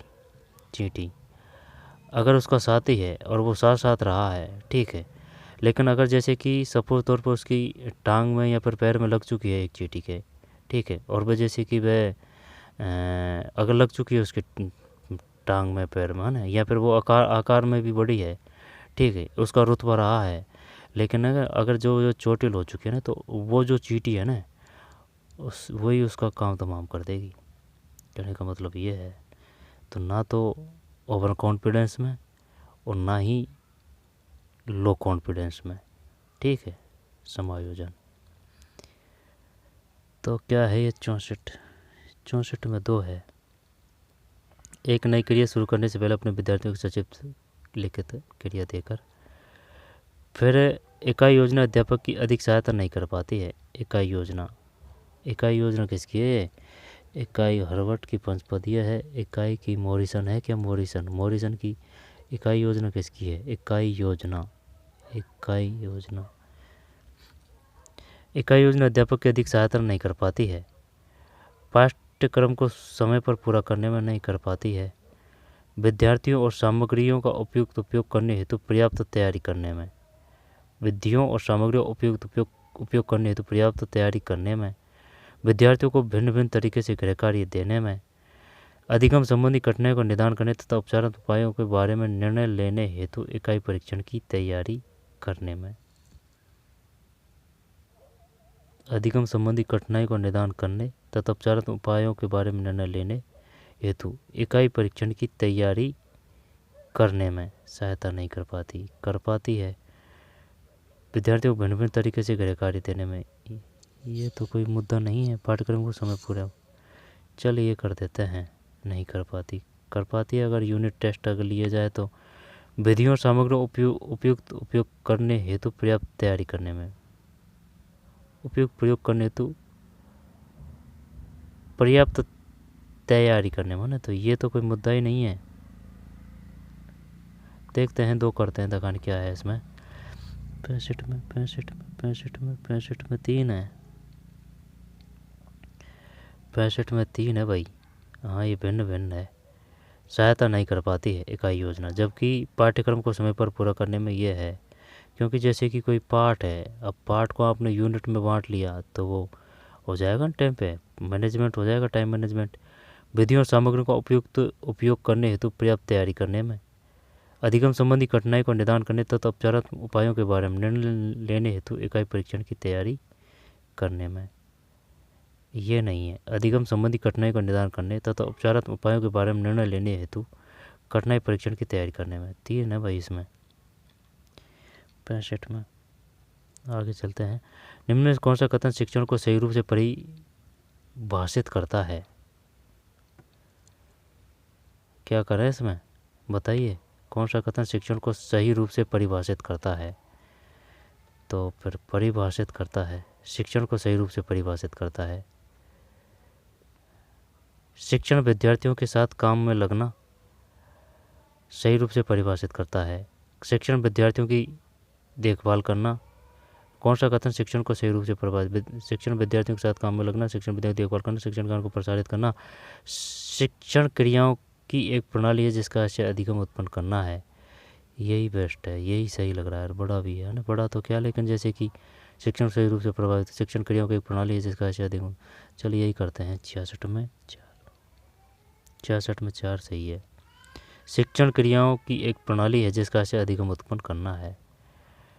ठीक है। इसके बाद में छात्रों का साक्षात्कार लेते समय किस सर्वाधिक महत्वपूर्ण सावधानी का ध्यान रखना चाहिए? साक्षात्कार की बात है, इंटरव्यू की। उत्तर देने वाले अभ्यर्थी को पर्याप्त समय देना, अभ्यर्थी के साथ घनिष्ठता बनाना, प्रश्नों में स्पष्टता लाना, भरोसा और विश्वास बनाना। इंटरव्यू लेते समय भरोसा विश्वास तो ये हटा देते हैं बात ही। अगर इंटरव्यू की है तो प्रश्नों में स्पष्टता लाना, अभ्यर्थी के साथ घनिष्ठता लाना है ना, घनिष्ठता विश्वास, ये एक सही लग रहा है ना। देखते हैं क्या है 67 में। गलत है यार, ये तो 67 में 3 है। स्पष्टता, प्रश्नों में स्पष्टता लाना, ये बेस्ट है। अच्छा, छात्रों को साक्षात्कार लेते समय सर्वाधिक महत्वपूर्ण सावधानी का ध्यान रखा जाना चाहिए। प्रश्नों में स्पष्टता लाना। बहुस्तरीय स्थिति के अध्यापकों के लिए निम्न में से क्या एक बड़ा मुद्दा नहीं है? बहुस्तरीय स्थिति के अध्यापकों के लिए साझा पाठ्यपुस्तकों का प्रयोग करना, अधिगम और कम योग्य वाले विद्यार्थियों की अधिगम जरूरतों का समाधान करना, सभी विद्यार्थियों को अपनी गति से सीखने देना। बड़ा मुद्दा ऐसा नहीं है, सभी विद्यार्थियों को अपनी गति से सीखने देना। हाँ, सीखने देना, क्या ये दिक्कत है? उपयुक्त शिक्षण अधिगम सामग्री तैयार करना। अब क्या करें भाई इसमें? बहुस्तरीय स्थिति के अध्यापकों के लिए इंग्लिश क्या है इसमें? Which one of the following is not a big issue of a teacher for multi level situation. Multi level situation, अधिक और कम योग वाले विद्यार्थियों को अधिगम जरूरतों का समाधान करना, ये तो है। साझा पाठ्य पुस्तकों का प्रयोग करना, ये तो कोई बहुत मुद्दा नहीं है। सभी विद्यार्थियों को अपनी गति से सीखने देना, उपयुक्त शिक्षण अधिगम सामग्री, सभी विद्यार्थियों को अपनी गति से सीखने देना। इसमें आंसर है 68। 68 में 3 है, 68 में 3 है भाई। सभी विद्यार्थियों को अपनी गति से सीखने देना ना, ये नहीं है। साझा पाठ्य पुस्तकों का प्रयोग करना है, अधिगम और कम योग वाले विद्यार्थियों के अधिगम जरूरतों का समाधान करना है, उपयुक्त शिक्षण अधिगम सामग्री तैयार करना है। ठीक है, दोबारा से ले लेते हैं। बहुस्तरीय स्थिति के अध्यापकों के लिए निम्न में क्या एक बड़ा मुद्दा नहीं है? बड़ा मुद्दा अपनी अपनी गति से सीखने देना है। सभी विद्यार्थियों को अपनी गति से सीखने देना।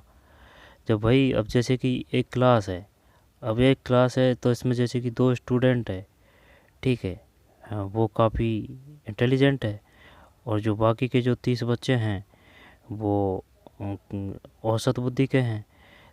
तब ऐसा थोड़ी है कि जैसे कि अब ये एक पार्ट पढ़ रहा है तो इनको अगला पार्ट पढ़ाया जाएगा। भाई सभी को समान रखना पड़ेगा ना। तो गति से कैसे कह सकते हैं? 3। साझा पाठ्य पुस्तकों का प्रयोग करना, अधिगम और कम योग्यता वाले विद्यार्थियों की अधिगम जरूरतों का समाधान करना, उपयुक्त शिक्षण अधिगम सामग्री तैयार करना। जोरदार क्वेश्चन है साझा पाठ्य पुस्तकों का। ठीक है, बहुस्तरीय का बताया मल्टी लेवल सिचुएशन।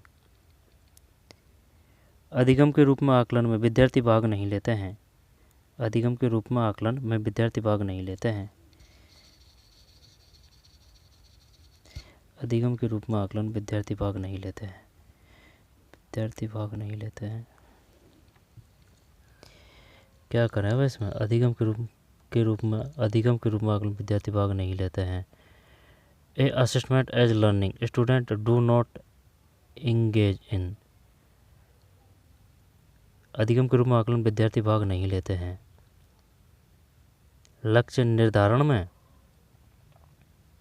अधिगम के रूप में आकलन अपनी स्वयं की प्रगति की मॉनिटरिंग करने में अधिगम के रूप में आकलन में विद्यार्थी भाग नहीं लेते हैं।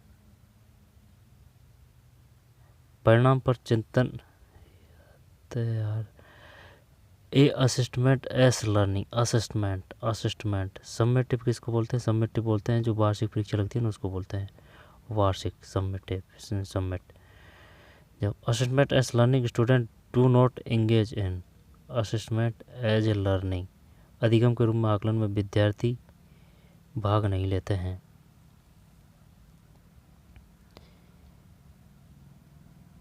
भाग नहीं लेते हैं।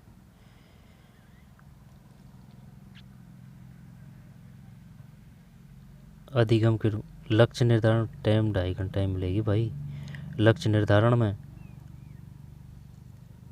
अपनी स्वयं की प्रगति की मॉनिटरिंग करने में अधिगम के रूप में आकलन, अधिगम मतलब लर्निंग के रूप में आकलन, तो वह अभिप्रेरणा में परिणाम पर है ये 3 करते हैं भाई, है ना। तक आना क्या मानता है ये 69 सही तो है भाई, 3 सही है लेकिन टाइम ज़्यादा ले लिया, है ना। 3 सही है। अधिगम के रूप में आकलन विद्यार्थी भाग नहीं लेते हैं। वह अभिप्रेरणा क्योंकि अलग चैप्टर आ गया ना, जैसे कि लक्ष्य निर्धारण है अपनी स्वयं की प्रगति। अब जैसे कि भाई अपन ये कोई क्वेश्चन है, अब इसमें अपन गलत हुआ है तो उस पर चिंतन करते हैं ना कि यार भाई ये किस प्रकार से गलत हो गया, तो ये है तो खुद से ही ना। परिणाम पर चिंतन करने में, अपनी स्वयं की प्रगति की मॉनिटरिंग करने में, लक्ष्य निर्धारण में, ठीक सही है। बाह्य अभिप्रेरणा वो अलग चीज़ है। 1 3 4 1 2 4 है, इसमें 3 गलत है। कक्षा अनुशासन का अर्थ क्या सुनिश्चित करना है? स्वनिर्देशन, व्यक्तिगत और सामाजिक समावेशन, स्वीकारी कक्षा व्यवहार, सामाजिक अनुरूपता। क्या सुनिश्चित कक्षा अनुशासन का अर्थ क्या सुनिश्चित करना है? अर्थ क्या सुनिश्चित करना है? स्व निर्देशन, व्यक्तिक और सामाजिक समायोजन, कक्षा अनुशासन। तो कक्षा अनुशासन का मतलब है the classroom discipline solve we meant for ensuring. सामाजिक अनुरूपता, इनकी टर्म्स क्या है इंग्लिश? सोशल कॉन्फॉर्मिटी है ना। एक्सपेक्टेड क्लासरूम व्यवहार, स्वीकार्य कक्षा कक्षा व्यवहार। फिर व्यक्तिगत और सामाजिक समायोजन, पर्सनल एंड सोशल एडजस्टमेंट। यही लग रहा है भाई, पर्सनल एंड सोशल एडजस्टमेंट। ठीक, 2 करते हैं इसमें। जो 70 है उसमें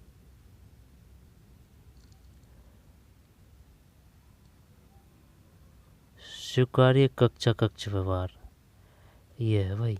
कक्षा अनुशासन का अर्थ क्या सुनिश्चित करना है? स्वीकार्य कक्षा कक्ष व्यवहार, गलत गया। विद्यालयों में शैक्षणिक परामर्श देने का क्या लाभ है? विद्यालयों में शैक्षणिक परामर्श देने का क्या लाभ है? तो परीक्षा के लिए अच्छी तरह से योग्य बनाना, अध्ययन में रुचि को बढ़ावा देना, शैक्षणिक परामर्श। छात्रों को जीवन में सही निर्णय लेने में सहायता करना, रोजगार कैरियर के चयन में रुचि को बढ़ाना, परीक्षा के लिए अच्छी तरह से योग्य बनाना।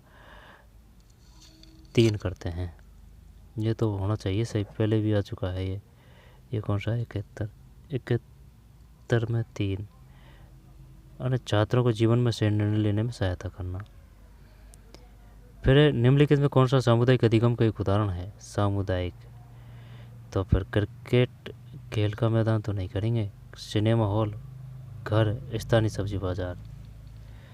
सामुदायिक अधिगम का एक उदाहरण है।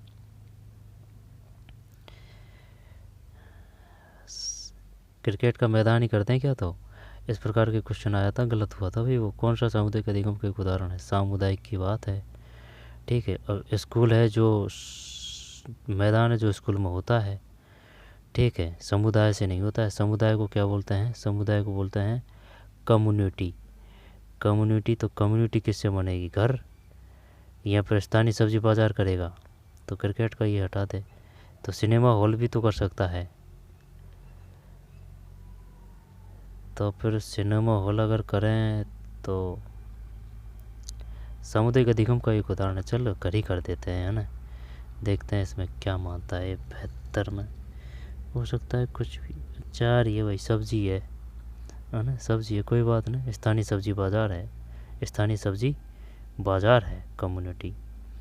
निम्न में से कौन सा बालकों में मानसिक अस्वस्थता का एक कारण हो सकता है? तो अस्वस्थता का एक कारण क्या हो सकता है?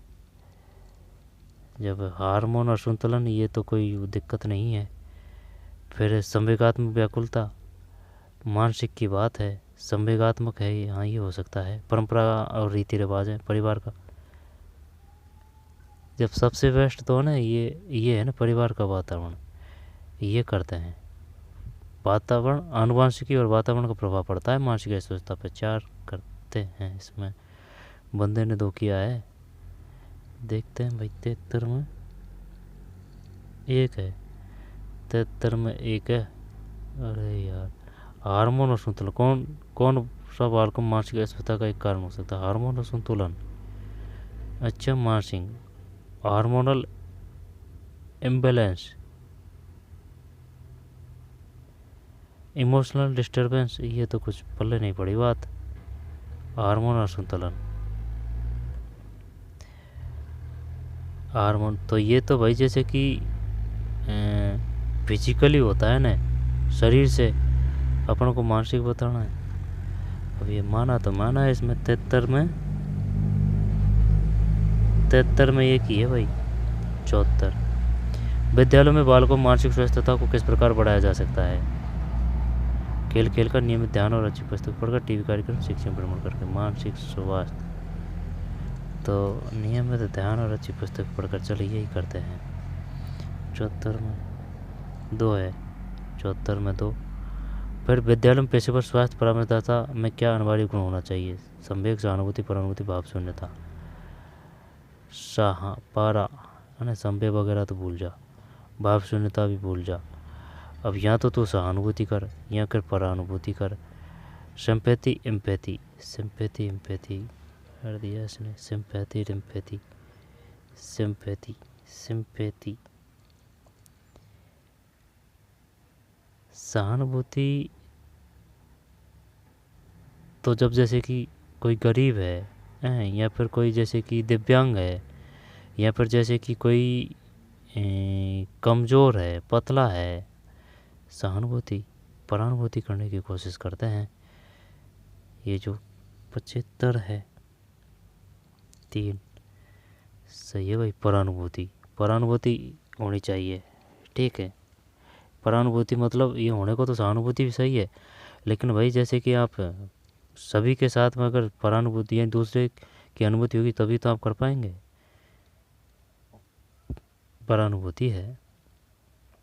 शिक्षा मंत्रालय भारत सरकार द्वारा शुरू किया गया कार्यक्रम मनोदर्पण किससे संबंधित? मनोदर्पण वैसे नाम भी आ रहा है इसमें। संवेगात्मक नहीं, मानसिक स्वास्थ्य करते हैं। एक क्षेत्र में एक है, ये तो 40% पहले भी आ चुका है। ये न्यूनतम मात्रा कृत्य दिव्यांगजनों के लिए 77 में 2 है, ठीक 40% है। फिर समावेश शिक्षा किससे संबंधित है? जब इसमें सब आ जाएंगे ना, बालिका विद्यार्थियों से दिव्यांगजन, 1 मिनट है ना, प्रौढ़ शिक्षा बिल्कुल नहीं है, बालिका विद्यार्थियों से ये भी नहीं है, दिव्यांगजन यहाँ पर अल्पसंख्यक समुदाय के विद्यार्थियों से 3 करते हैं। 78 में 3 सही है भाई। फिर विद्यालय से इतर बालक को शिक्षित करने में निम्नलिखित में कौन सा महत्वपूर्ण भूमिका निभाता है? विद्यालय से इतर यानी विद्यालय के अलावा, तो फिर परिवार ही है। परिवार देखते हैं। अब इसमें देख घर भी दे रखा है इसने, और परिवार भी दे रखा है। अब क्या करें बताइए? परिवार करते हैं। ये जो है कौन सा 79 में 2 है, ठीक परिवार है। परिवार ऑप्शन बढ़िया बनाया है इन्होंने। विद्यालय बालकों के मानसिक स्वास्थ्य संबंधी मुद्दों के समाधान में कौन सा क्षेत्र अधिक महत्व का नहीं? विद्यालय बालकों के मानसिक स्वास्थ्य संबंधी मुद्दों के समाधान में से कौन सा क्षेत्र अधिक महत्व का नहीं है? कौन सा क्षेत्र का नहीं है ना, महत्व का नहीं है? जागरूकता की कमी, गैर प्रोत्साहित माता पिता, पेशेवर कमी, धनराशि की कमी, ये होने चाहिए भाई। कौन सा क्षेत्र अधिक महत्व का नहीं है? क्या है इसमें? 80 में 3 है। कौन सा क्षेत्र अधिक महत्व का नहीं है? विद्यालय बालकों मानसिक स्वास्थ्य संबंधी मुद्दों के समाधान में कौन सा क्षेत्र अधिक महत्व का नहीं है? तो 80 में 3 है। पेशेवर विशेषज्ञों की कमी है। 3 है। पेशेवर विशेषज्ञों की कमी है। पेशेवर विशेषज्ञों की कमी है।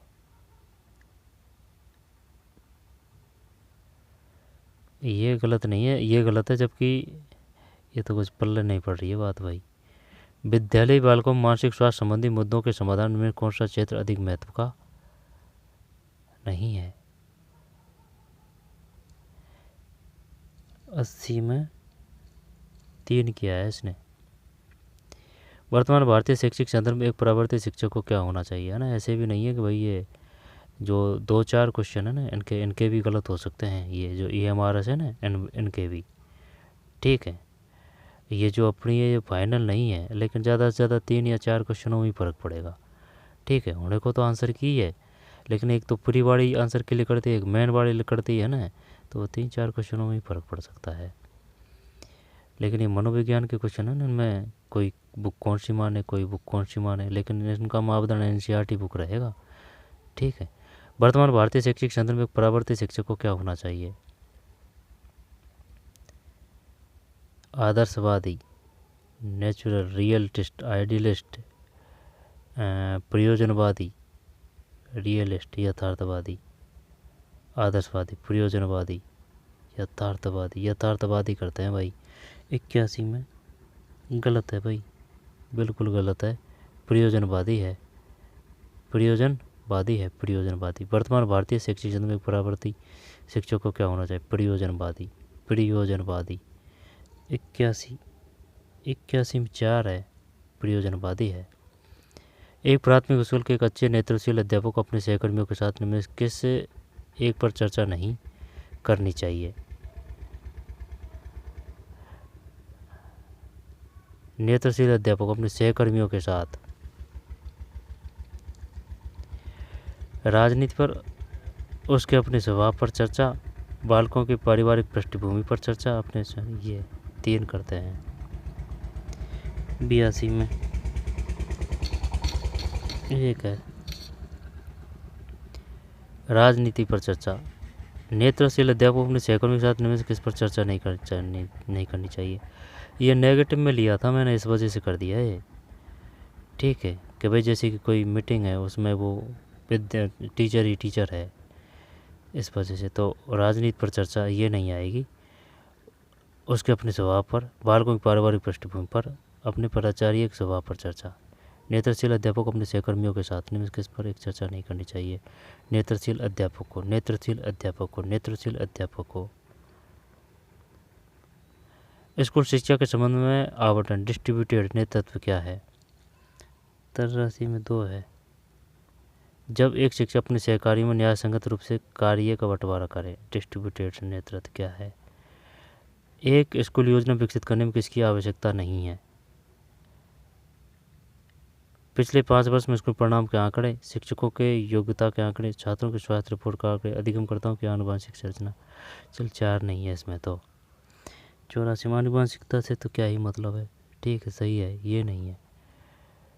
स्कूल परिणाम का आंकड़े, शिक्षकों की योग्यता का आंकड़े, छात्रों के स्वास्थ्य रिपोर्ट कार्ड। निम्न में कौन सा एक स्कूल की वार्षिक योजना बनाने के लिए आवश्यक नहीं होगा? शिक्षकों की योग्यता, छात्र प्रवेश का आंकड़े, पुरस्कृत शिक्षकों संबंधी सरकारी सूचना, नवाचारी शिक्षण विधियों उपयोग करने संबंधी सरकारी सूचना, छात्र प्रवेश के आंकड़े। स्कूल की वार्षिक योजना बनानी है ना, छात्र प्रवेश के आंकड़े शिक्षकों की योग्यता से नहीं है वार्षिक योजना।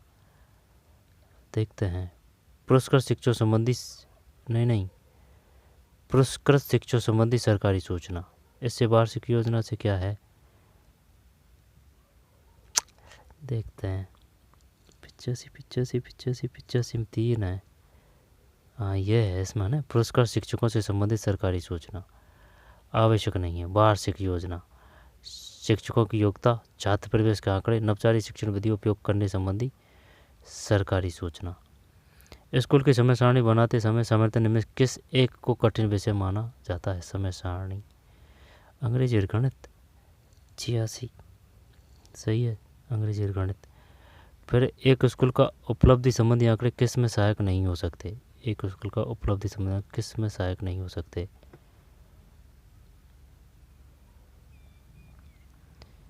एक स्कूल का उपलब्धि संबंधी आंकड़े किस में सहायक नहीं होते? प्रवेश नीति निर्माण में, शिक्षण की रणनीति तय करने में, शिक्षकों को कार्य के बंटवारे में, भविष्य के उद्देश्य। पढ़ेंगे तो सही, करेंगे तो सही ढंग से भाई। एक स्कूल का उपलब्धि संबंधी आंकड़े किस में सहायक नहीं हो सकते? किस में सहायक नहीं हो सकते? नहीं हो सकते। स्कूल का उपलब्धि संबंधी आंकड़े किस में सहायक नहीं हो सकते? प्रवेश नीति निर्माण में, शिक्षण की रणनीति तय करने में, शिक्षकों में कार्य के बंटवारे में, भविष्य के उद्देश्य निर्धारण में। तो प्रवेश नीति निर्माण में, the achievement data of school may not be useful in.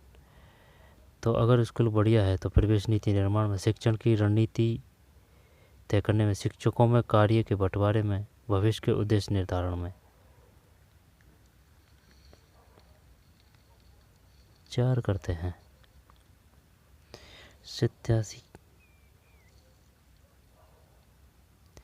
प्रवेश नीति निर्माण में। ठीक है, ये नहीं है भाई। प्रवेश नीति निर्माण में अब ये एडमिशन से लिया था, इस वजह से प्रवेश नीति निर्माण कर दिया इसमें। शिक्षण की रणनीति तय करने में, शिक्षकों के कार्य बंटवारे में, भविष्य के उद्देश्य निर्धारण में।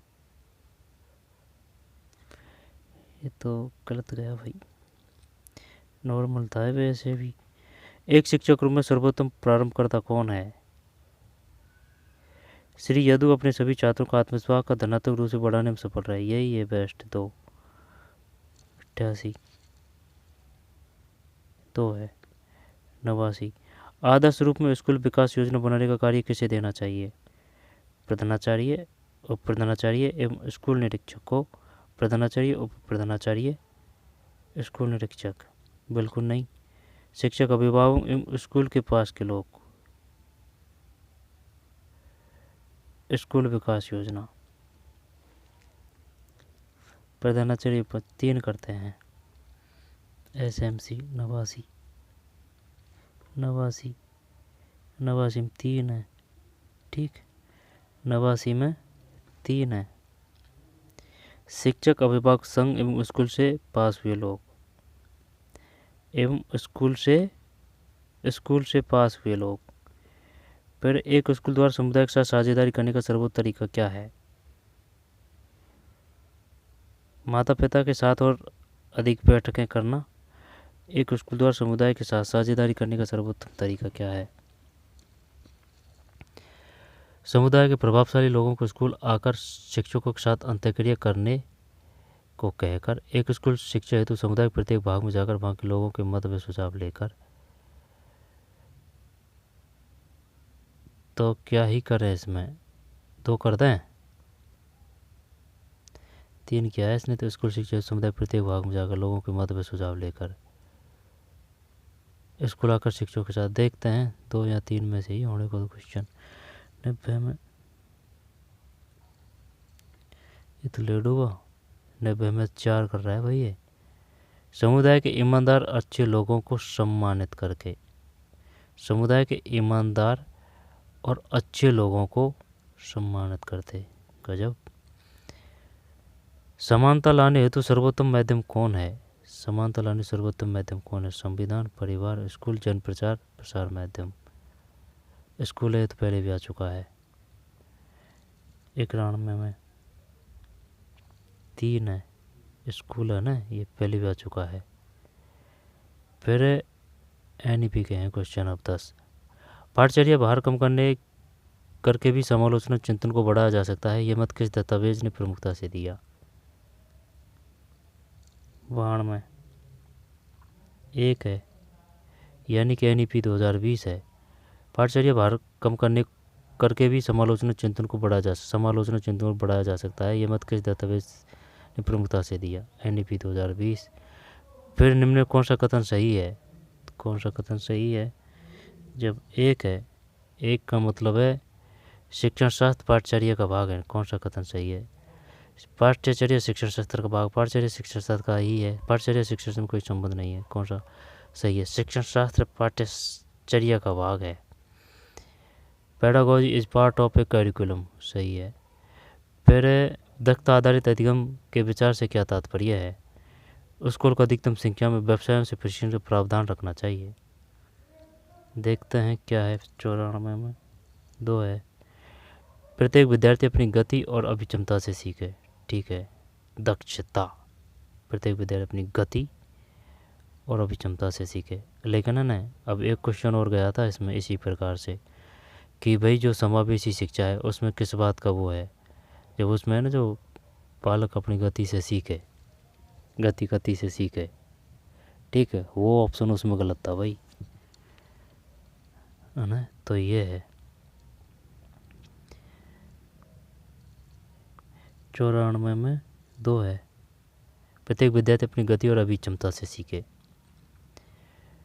हमारी स्कूल व्यवस्था में हम बाल अधिकारों पर जोर देते हैं